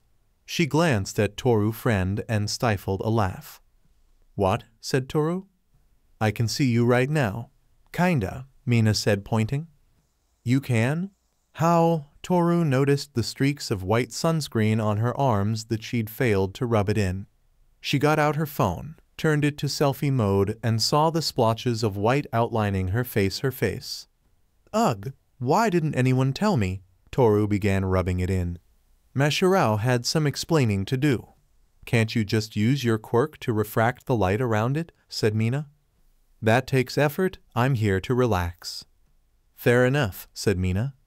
"Sorry I'm late," said Mashirao, walking up behind them. "What are we doing today?"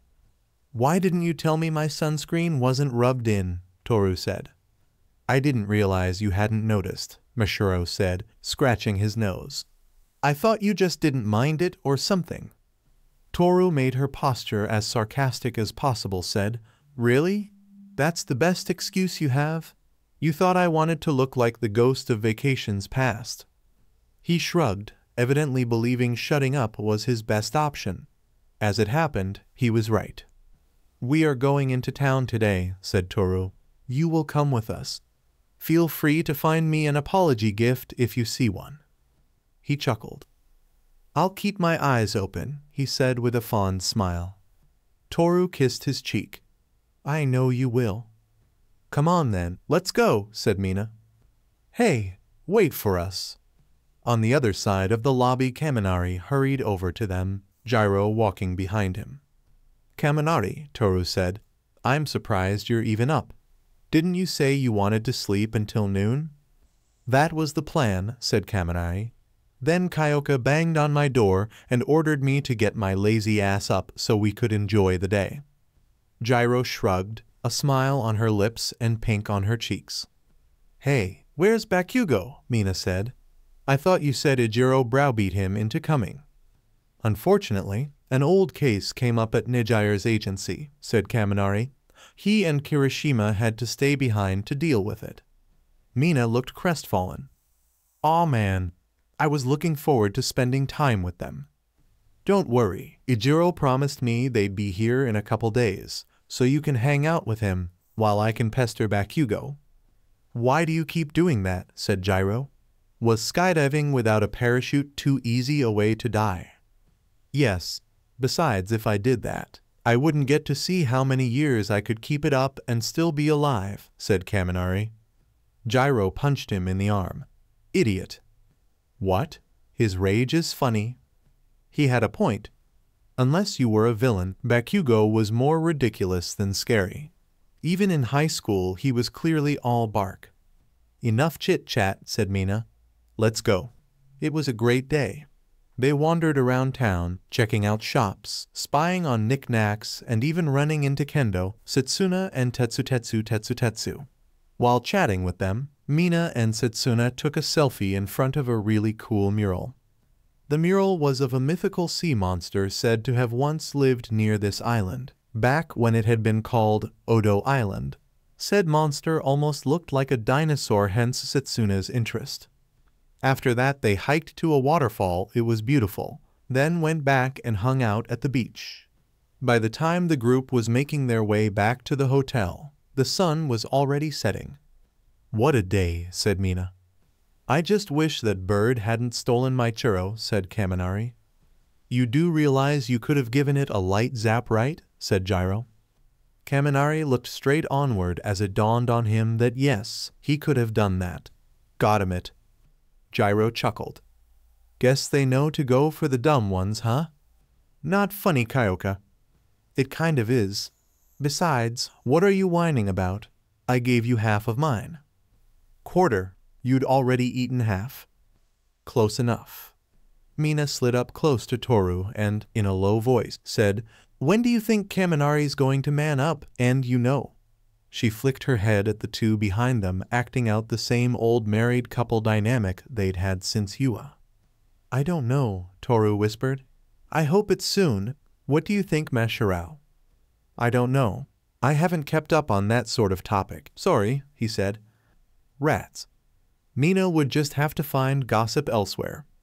The setting sun turned the sky into a rich orange. While the clouds glowed pink, they passed a dock where two figures were fishing.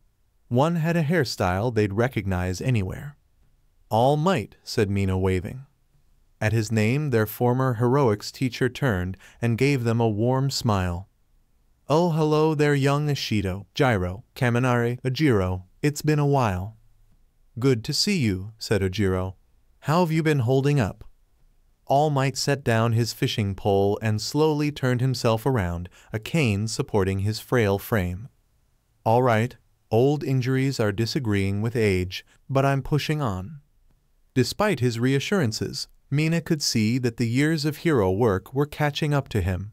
His blonde hair had now gone fully gray, his skin sagged off his face, forming deep wrinkles, and every move seemed to take deliberate effort. He looked to be a man in his 90s, not his 60s. The figure next to him, an old man with a fishing hat, turned to them with a smile. "Are these your students, Mr. Yagi?" All Might nodded. "Yes, they were the first class I taught at Yua." "I see," the old man said, looking them over. "I've seen some of them on the news. I'm pretty sure my 11-year-old grandson has a crush on that one." He pointed at Mina. Mina giggled. "Awa, that's cute." "Thank you. His 8-year-old sister likes that one." He pointed at Kaminari. "Thinks he's funny." "Congrats, Denki," said Jiro. "You finally found someone who laughs at your jokes. They just needed to be 8. "I'll take it," said Kaminari. "Good to meet you, mister." Fujimoto. "I've lived on this island for my entire life. Fish here almost every day." "Any bites?" said Kaminari. "Of course. If I spent 60 years without a single bite, I would have quit." "That's not. Never mind." "None today," said All Might, "but here's hoping that changes." "We'll leave you to it," said Jiro. "Good luck," said Ojiro. "Yeah," said Mina before remembering. "Oh, wait. All Might." All Might raised an eyebrow. "Can I get an autograph from my roommate? She's a hero, the zero-gravity hero Uravity, and she's a fan of yours." "Uravity?" said All Might. "That name sounds vaguely familiar." "She works with Nejire," said Mina. "Got her license after school. She's a great person. You'd love her." "How lovely," said All Might. "Reminds me of my former sidekick. He was a salaryman before getting his license." He held out a piece of paper. "Here." Mina took it and found an autograph already written on it. She stared at All Might incredulously. He smirked. "Rule to the wise, if you expect to meet a lot of people who want your signature, have some already written." "Ooh," said Mina. "I'll definitely keep that in mind. Thanks, All Might." She turned to follow her friends. "You're welcome, young Ishido. Tell your friend I said hi." "Will do." All Might watched his students walk away. So carefree. He was glad they took moments for themselves like this, instead of constantly working like he had. It was good the next generation found a greater balance between their personal and professional lives than he had. When Toshinori first retired, his workaholism had made it agony to stay in the classroom while his students went out into the world. But over time he adjusted and now was content to do his best helping the next generation prosper. Whenever a hero told him he'd inspired them, he felt a warmth in his chest. To him it meant that in a way he was still helping make the world better, even after his time as All Might was long past.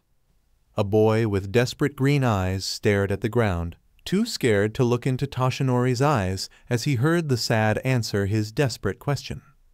Toshinori's smile faded. Why do I still think of that day? In most respects, it had been like any other day. It began like any other and it ended like any other. But that part in the mid-afternoon. The memory would ebb and flow, but it would always be there, never letting him forget what he'd said. Particularly, how he'd said it. The boy had asked if he could be a hero without a quirk. All might wish the answer could have been yes, but sadly, it wasn't. Even in this world of wonder, they still had to face reality. He'd have learned that too if his master hadn't chosen him. But that didn't excuse Toshinori's delivery. In his bitterness, his pain, his self-pity, he'd given no comfort and no hope. He simply crushed the boy's dreams and walked away with barely another word. Even his suggestion to become a police officer had been delivered less like the worthy alternative it was, and more like a consolation prize. Days later, Toshinori realized what a boy his age might do when left alone on a rooftop in that state. In a panic, he checked the news. Fortunately, nothing had happened. Yet still the day haunted him. Was it their shared quirklessness? Toshinori's failure to reassure someone in need, to give hope? In the end, it didn't matter. He never saw that boy again. All he could do now was hope that that boy had moved on to a fulfilling life, safe from the dangers of being a pro-hero. A bead of sweat slid down Izuku's forehead. He was in a precarious place. One wrong move and it would be disaster. Zeni looked to him for guidance. This was a tipping point. Yashiro looked at her cards, shrugged, and said, "All in." She pushed all of her chips into the middle of the bed. Izuku looked at his hand.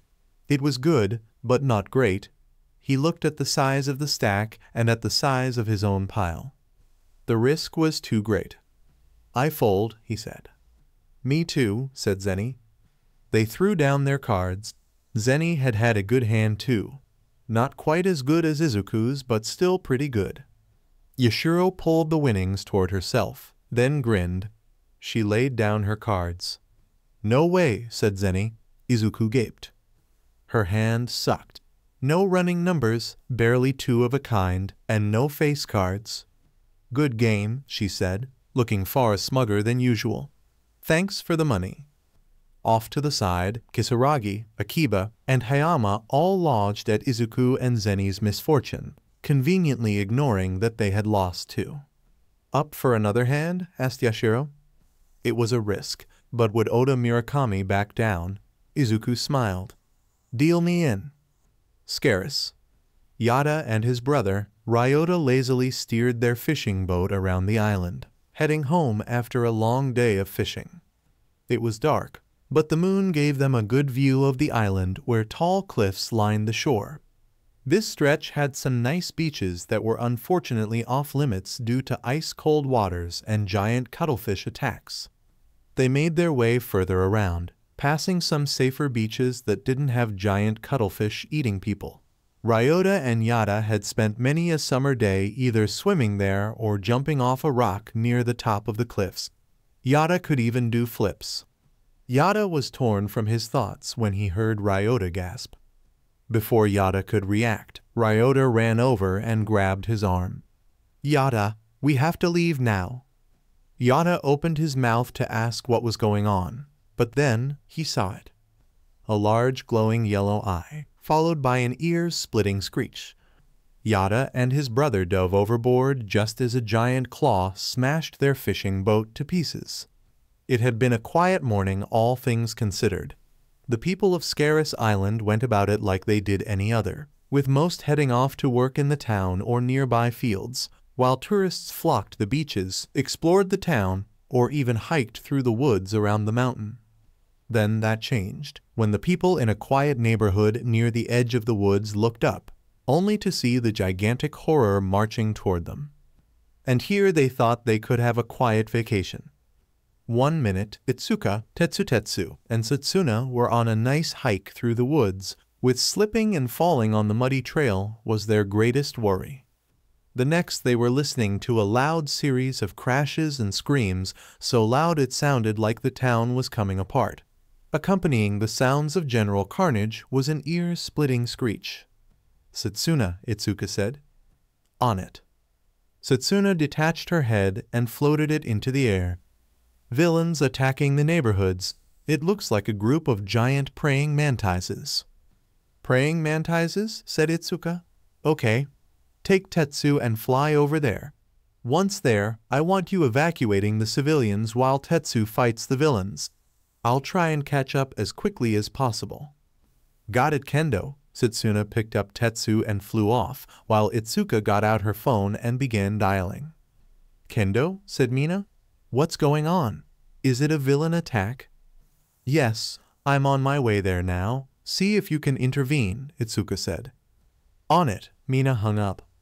Itsuka activated her quirk, enlarging her hands until they were almost as big as she was.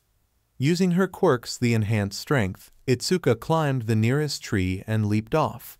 She leapt from tree to tree, rushing toward the sounds of the fighting. She was halfway there when Setsuna's arms wrapped around Itsuka's, lifting her up while Setsuna's mouth and ears floated next to her. What's going on? Said Itsuka. I'm evacuating the area as quick as I can, said Setsuna. But those things are tough. Tetsu can't last much longer. Any idea what they want? Said Itsuka. Scarus was a good distance from any other island, so backup wasn't an option. Maybe they could somehow draw the villains off? So far they just seem to be wild animals on a rampage. Itsuka nodded. Good to know. They cleared the treetops, giving Itsuka a look at her opponents. They were a group of enormous red praying mantises that were at least 30 meters tall, making them bigger than Mount Lady. They had bulbous yellow eyes and 2 claws, one curved and one straight, which they used to rip and tear the houses around them. In short, they were ugly and they were big. There are smaller ones, larvae by the looks of it, crawling around behind them and attacking anyone they can sink their teeth into, said Setsuna. I'm still doing my best to get the civilians away from them. All right, said Itsuka. Drop me here. Setsuna set her down about 100 meters from one of the mantises. A stray claw swipe sent a car flying through the air, which crashed down next to them. After making sure it was empty, Itsuka lifted the car and threw it at the monster's head. Itsuka grinned as the car hit the mantis right in its ugly mug. Unfortunately, the giant mantis didn't seem hurt. Instead it turned toward Itsuka and let out an annoyed screech. That was a bad idea. The creature walked toward her, its claws brandished. Before it could reach her, several floating body parts began flying around its head and smacking into it, distracting the mantis. Setsuna. The mantis tried to hit her, but the pieces were too small. Seeing an opportunity, Itsuka climbed onto a nearby rooftop and leapt onto the mantis' back. Itsuka pulled back her fist and punched it with all her strength. Nothing. No cracks, no dents, no reaction. Her fists could break tungsten, but mantis didn't even notice her. Itsuka needed to hit somewhere more sensitive. Then she saw it. The eyes. Itsuka scrambled up its neck, onto the back of its head, then got right next to its eyes and punched. The mantis recoiled, letting out a startled shriek. Itsuka grinned. Felt that, didn't you? She punched again and again. The mantis thrashed, but Itsuka held firm. The mantis started swinging its claws, trying to swipe her off. One nearly hit her, but Itsuka rolled to the side to avoid being cut in half. Itsuka tried to hold on, but she saw another swipe coming and let go. Itsuka caught herself on a nearby roof, then dropped to the ground safely and looked up. The mantis was staring right at her. While its face wasn't expressive, Itsuka had a pretty good idea what it was thinking. Uh-oh. The mantis raised its claw. Itsuka braced to dodge, but before the mantis could attack, Itsuka heard a familiar battle cry. Tetsu slammed into the mantis' neck, having apparently been thrown by either Setsuna or the other mantis. He grabbed its head and began punching its eye. This time the mantis was ready and swatted Tetsu like a fly. Tetsu slammed into the street, creating a small crater. Itsuka ran to him. Tetsu. Itsuka pulled him to his feet. However, just as she got Tetsu standing, Itsuka saw the mantis' claw swinging right for them. Seeing no time to dodge, Izuku ducked behind Tetsu, who threw himself in front of her to let his metallic form to take the brunt. The mantis' claw swatted them both like a pair of golf balls.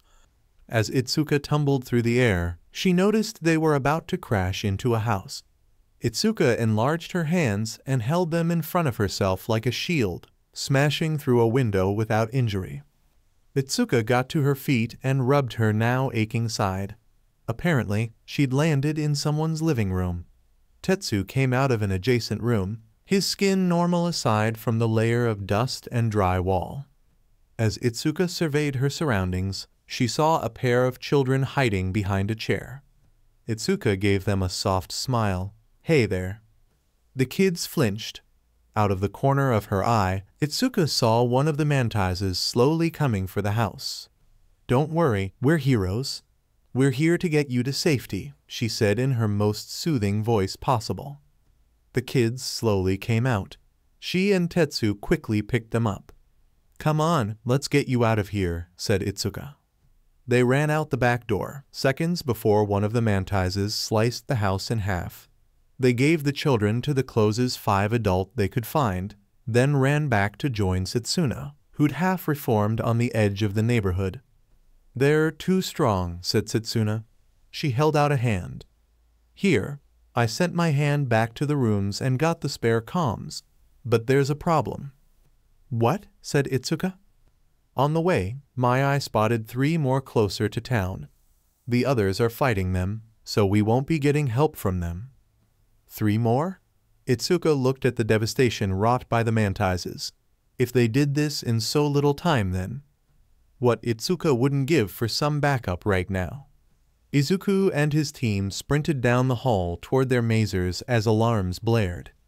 "I hate Kamakuras," Hayama said for the 5th time. "Me too," Zenny said for the 4th. Kamakuras were the pests of G-Force, weaker than the Big G, but far more numerous. As they entered the hangar, Izuku mentally recited what he knew of their opponents. Mild Class 3. Resistant, but not immune to tank fire. Sustained fire from a single mazer can bring one down. Main threat are the claws, one like a scythe, the other a spear. Can fly up to Mach 2 but needs time to build speed. Can use flight ability to charge opponents, but lacks maneuverability when doing so. Recommend dodging sideways. They passed Ishikawa's team on the way to their mazers, along with Sakaki's. As they passed the latter, Izuku heard Hayama murmur, "Oh look, the Pequod squad." "Well, Hayama, points for literacy with your insults." One of Sakaki's shot back. Says the member of the loony bin. Had his team gotten a new nickname? Izuku climbed into his mazer and began running through the checkups. Ready to go. "All good here," said Izuku. "Zenny?" Zenny gave him a thumbs up. "Ready to go." Over the comm, Yashiro said, "Ready." "Ready, willing, and able," said Akiba. "Let's squish those bugs." "All right," Izuku switched frequencies. "This is Midoriya. We're ready." "Roger," said Sakaki. "Get on to the landing craft." "Roger." Izuku and his team of mazers boarded a craft and set off for the island. By the time they arrived, the beach had already been cleared, letting the tanks roll across. Ishikawa's mazers would fight the 2 closest to town. The 4 in the neighborhood would be fought by Izuku and Sakaki's teams. "Let's exterminate these bugs." Mina sprayed another jet of acid onto the scythe-like claw. Once again, it melted a shallow groove but did no meaningful damage. "Seriously," thought Mina, that was my most potent acid. How tough are these things? Mina leapt away from the retaliatory claw strike her a series of back flips. She expelled a stream of viscous but harmless acid from her boot, letting her slide across the ground like she was wearing skates. She was so glad she'd brought her hero costume's boots. In the corner of her eye, Mina saw Gyro jabbed one of the mantises with her earphone jack.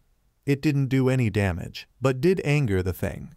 Fortunately, Gyro ducked behind the nearest house and ran for it before the mantis could attack. None of their attacks were working. So far, the only one who'd actually hurt the monsters was Kaminari with his indiscriminate shock. But even that didn't seem to injure them, just drive them back. Even worse, Kaminari was nearing his limit after electrocuting 2 of the 3. There were 4 with Satsuna and Kendo. Noticing a nearby civilian, Mina slid over and scooped him up, carrying him a few blocks down. "Here you go," Mina said, putting him down. "It should be safe that way," she pointed. "Help anyone you see along the way." "Thanks, Alien Queen," he said. Mina slid back to the battle, passing Ojiro and Toru ferrying a family out of their house. The mantises continued their rampage virtually unchallenged, destroying everything in their path. How to damage these things? They had to have a weak point somewhere. Getting an idea, Mina slid directly at one of them. She dodged one of its claws and went right under it. She pointed her hands straight upwards, right at his belly. Acid shot. She sprayed a torrent of acid from her hands as she slid, not stopping until she was out from under it. She turned around and surveyed her work. Just like every other attack. Superficial damage, no sign she had actually hurt it. The mantis started to turn around, but Mina easily slid away before it could turn around. She slid through the destroyed street, passing destroyed houses, overturned cars, and skating around rubble. The place looked less like it had suffered a villain attack and more like a typhoon had run through it. Mina was shaken from her thoughts when she noticed something moving behind a car. A civilian? She got closer, only for a caterpillar-like creature, the size of a sofa, to crawl out and lunge at her. Mina jumped up, put her hand on the creature's head, and vaulted over like she was breakdancing, spraying a dose of acid from said hand for good measure. Mina landed and turned to see what the heck it was. The creature's eyes that resembled the mantises, but its body was shaped more like a giant worm, or larva. Unlike the mantis' hardened carapace, this thing's skin looked rough and leathery, almost looked like an elephant's. Its limbs were small, undeveloped stumps, though judging by its lunge from earlier, that didn't slow it down one bit. Its mouth had mandibles which opened and closed as it turned toward Mina. Mina got into a fighting stance, wishing she could use her acid man right now.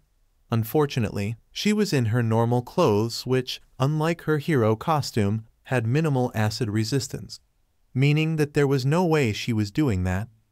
The larva lunged. Mina danced to the side, then sprayed a jet of acid at its face, gradually increasing its corrosiveness until the larva squealed in pain and fled, moving far faster than its bulky body should be able to. Mina noted the intensity she'd been using when it ran off, resolving to use it again if she found any more. Before she could do anything else, Mina heard screaming from a nearby house. With the help of some acid from her boot, Mina kicked the door down and entered. Another mantis larva was inside, threatening a young couple. Mina sprayed it in the eyes, sending it running. She escorted the civilians out and ushered them to safety. Once they were out of the area, Mina contacted Ojiro and Toru. "There are smaller larval versions of those things attacking civilians in the houses," she said. "I think they're their larvae." "We know," said an exhausted-sounding Ojiro. "We just ran into them," said Toru. "I think those things were bringing their babies so they could feed." Mina shuddered at the thought. Seconds later, she saw the two and slid over to them. There were bloody scratches in the air where Mina assumed Toru's arm was, and Ojiro had a bite mark on his tail. Gyro ran up to them, dragging a worn-out Kaminari. "We need a plan," she said. Kaminari drove one off, "but he can't do much more." "Yai," said Kaminari, obviously on the verge of going stupid. What could they do? Mina tried to think of something and, not for the first time, wished they had backup right now. It was at that moment that their comms buzzed. "Attention heroes, this is Captain Haruo Sakaki of the AMF. Stand down. We will be handling the fighting from here." Kaminari tapped his comm. "I'm sorry, who?" The voice growled. "The Anti-Megalosaurus Force, the organization tasked with fighting monsters.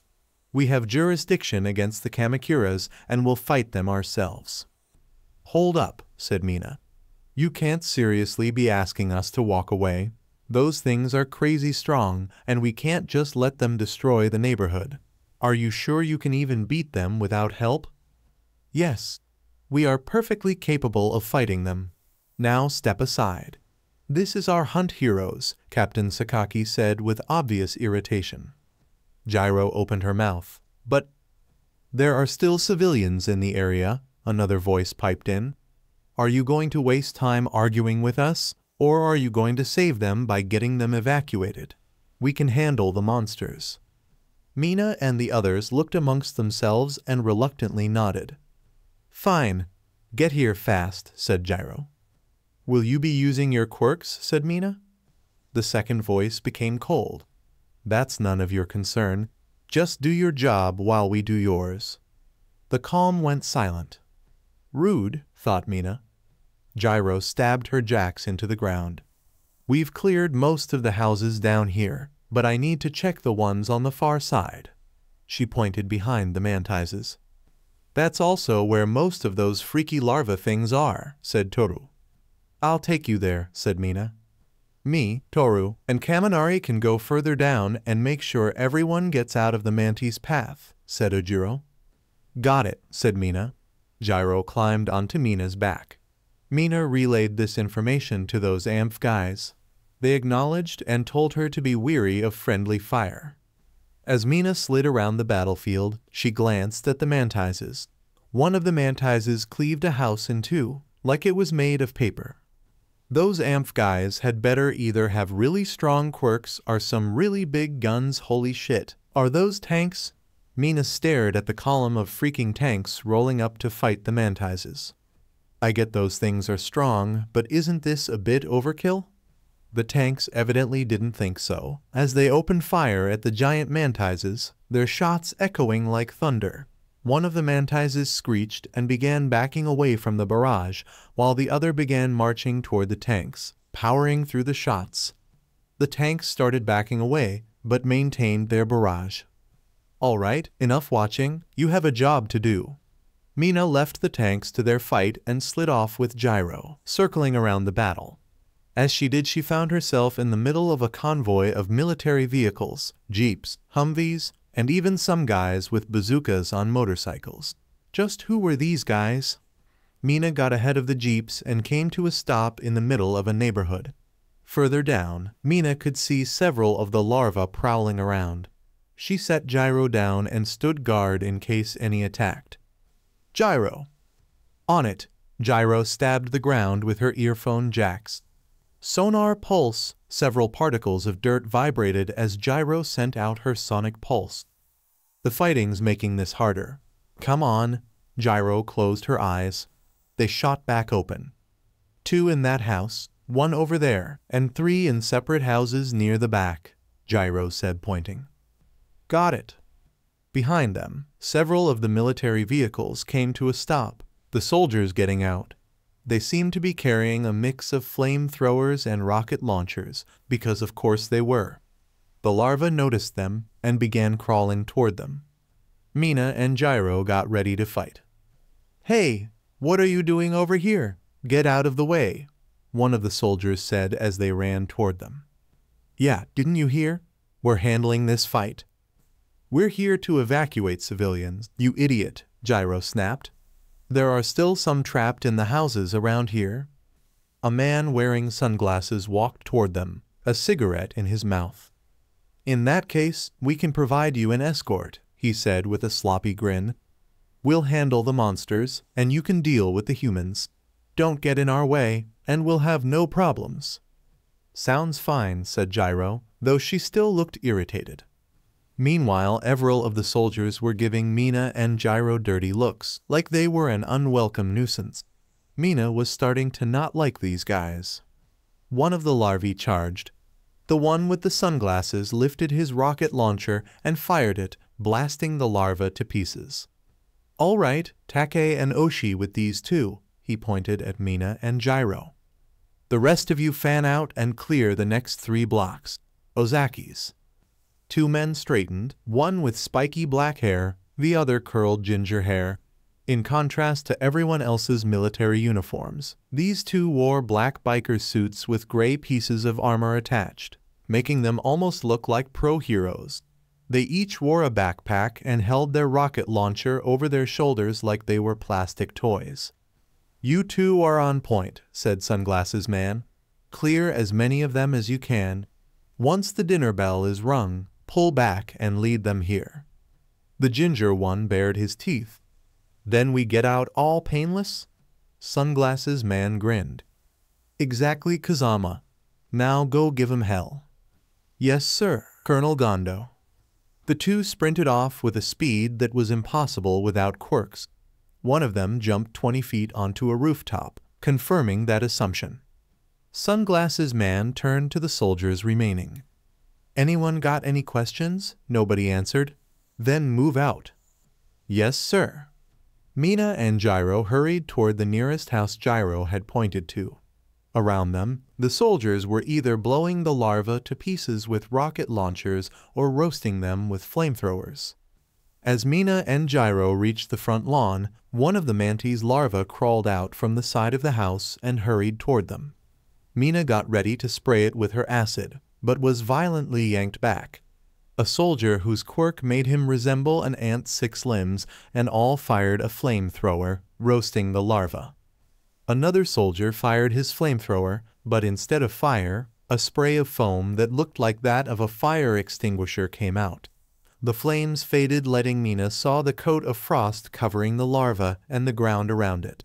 A freezing weapon.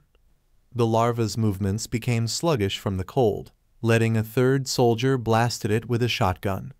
The monster shattered like a glass statue. Mina ran to the house and kicked open the door, hurrying inside. "Second floor," said Gyro. "Got it."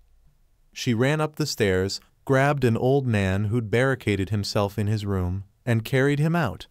She left him where the soldiers had parked their vehicles, figuring he'd be well guarded there.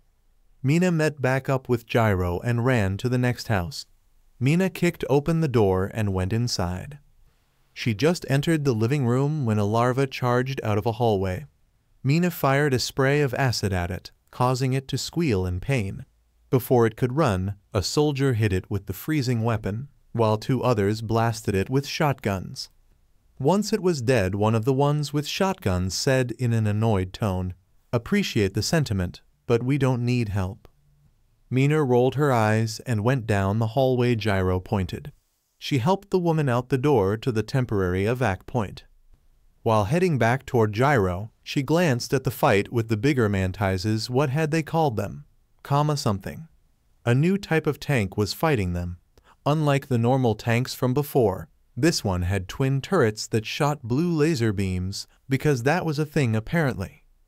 Further up the road, the 2 guys who'd run ahead were running from roof to roof, firing rockets while jumping between houses.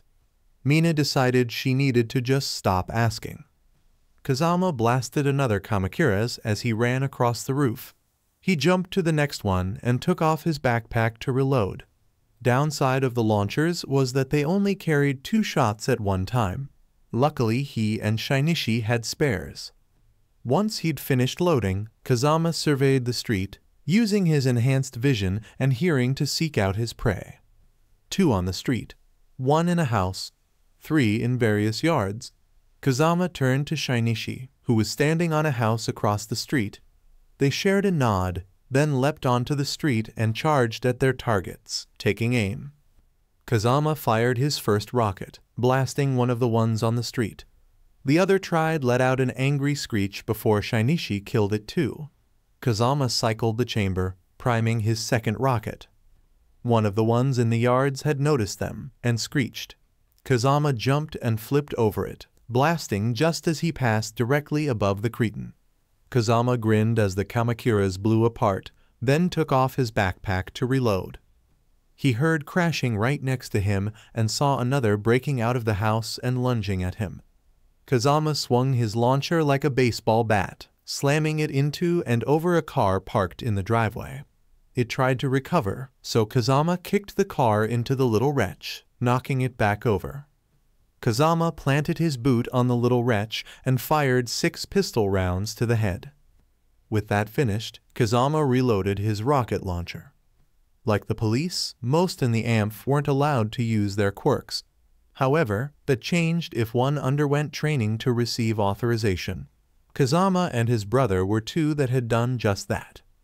One of the many perks of their mix of quirk and skill was that they could act as a squad in of themselves, able to carry launchers and spare ammo with ease. This, combined with their demonstrated effectiveness in combat, led commanders like Gondo to allow them to go ahead and thin the ranks before the rest of the soldiers caught up and finished off the stragglers.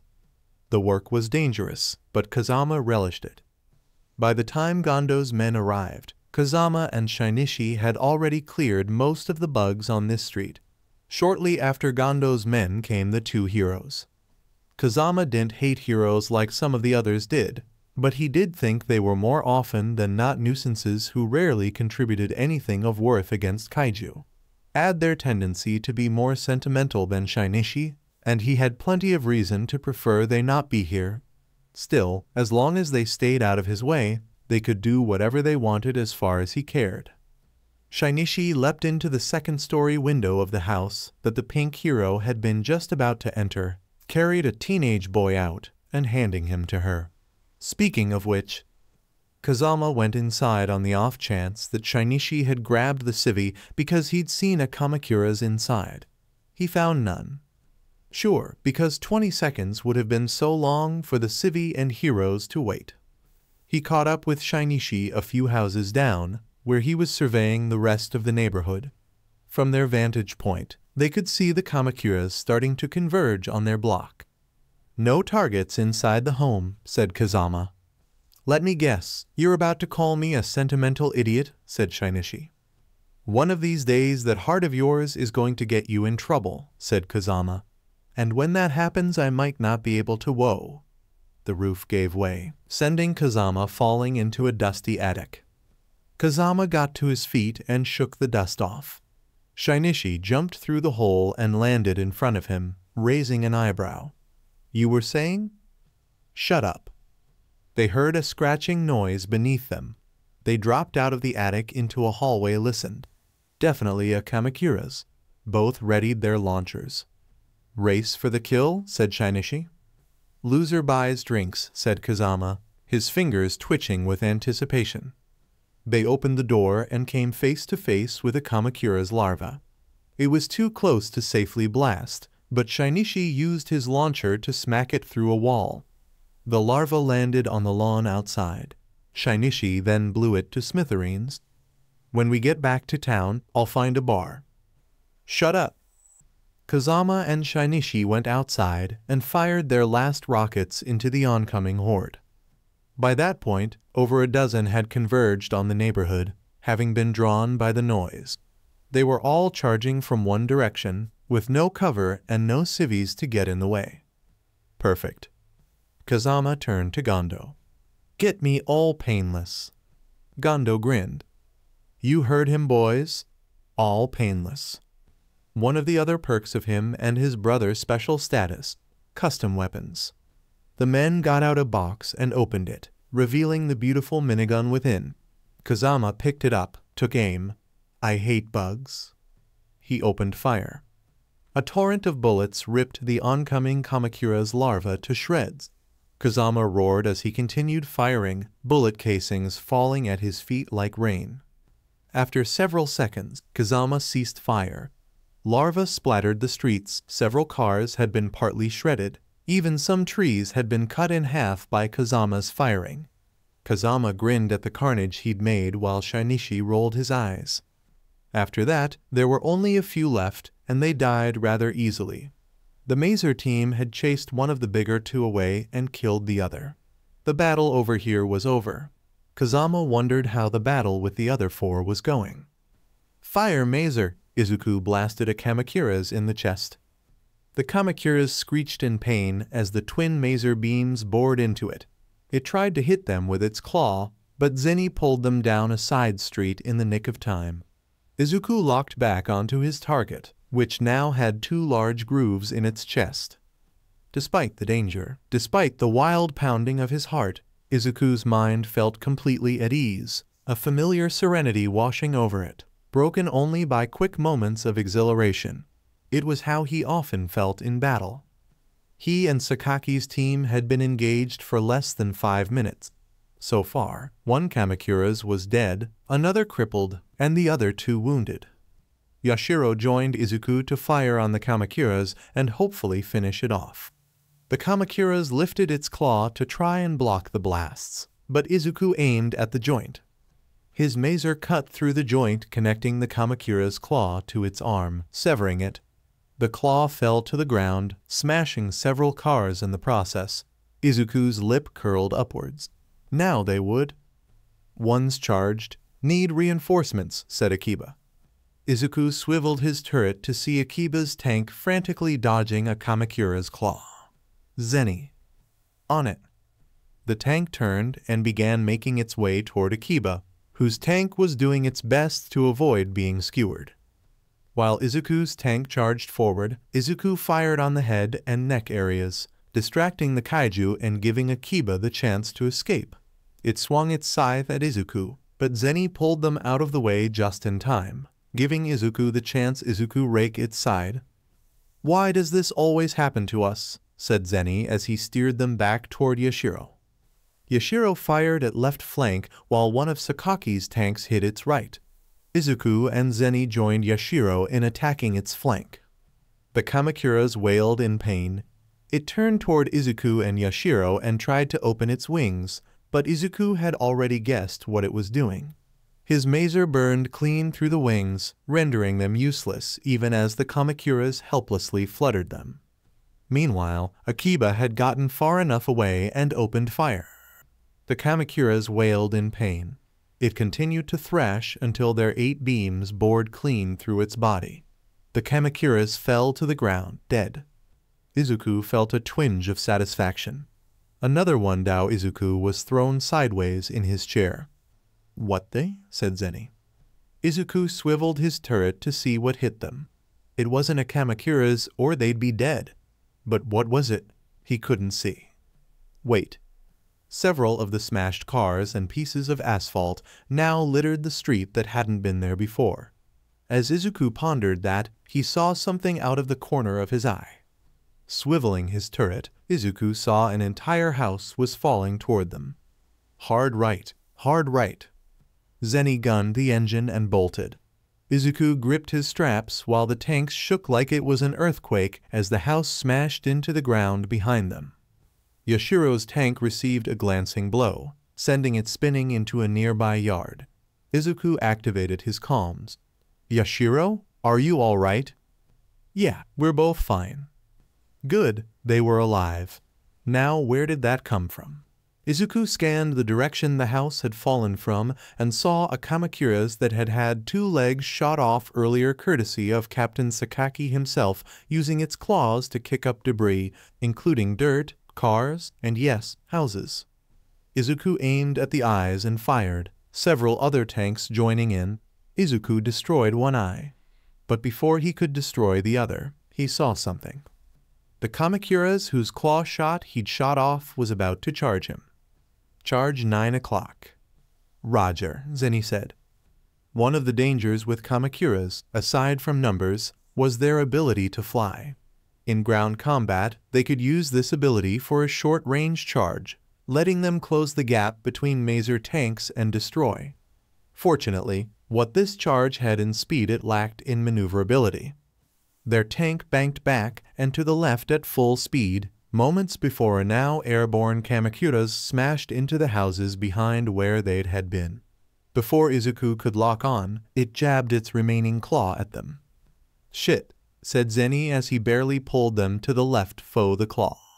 The Kamakura's crawled at Izuku's tank, trying to stab them again and again. Zeni avoided claw strike after claw strike while Izuku fired into its chest. He'd have aimed for the head, but the Kamakura's was moving too much to give him a clean shot. A series of infantry rockets hit the Kamakura's flank, but it refused to be distracted. A claw strike nearly impaled them. Izuku tried to raise his aim toward the throat, but it was too hard to hit. Another strike nearly knocked them on their side. Izuku mind raced. trying to come up with a plan, when the familiar roar of Haruo Sakaki erupted over the comms. Sakaki's tank charged from behind the Kamakura's back, twin turrets blazing. The Kamakuras turned and swung at the new attacker, but Sakaki avoided it. This allowed Izuku tank get the distance he needed. His heart roaring, Izuku aimed at the head. "I'm done with you." The Kamakuras screeched in pain as the two attacked on either side. It tried to move away, but it was too little too late. Sakaki's shot emerged from its chest, while Izuku's emerged from the back of its head. The Kamakuras fell to the ground and moved no more. The others had already finished the crippled one off, leaving only one survivor. Realizing its odds, the last Kamakuras opened its wings and took off, quickly accelerating toward the mountain. "I don't think so." Izuku and Sakaki fired at the wings. Neither missed. The Kamakuras plummeted to the ground, landing in the trees beyond the town. It quickly got up and continued running away. "After it," said Sakaki.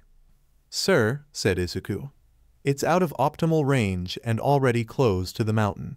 We won't be able to catch it before it gets into rough terrain, and it's too dangerous to fight there without proper scouting." "Fine," Sakaki said. "We'll let it go for now. Return to the beaches. Our work here is done." Izuku sighed with relief, before breaking into a small fit of laughter. He held out his fist to Zeni. "Another win?" Zeni chuckled. "You are crazy," he said, bumping it. Izuku sunk into his chair, feeling worn but satisfied.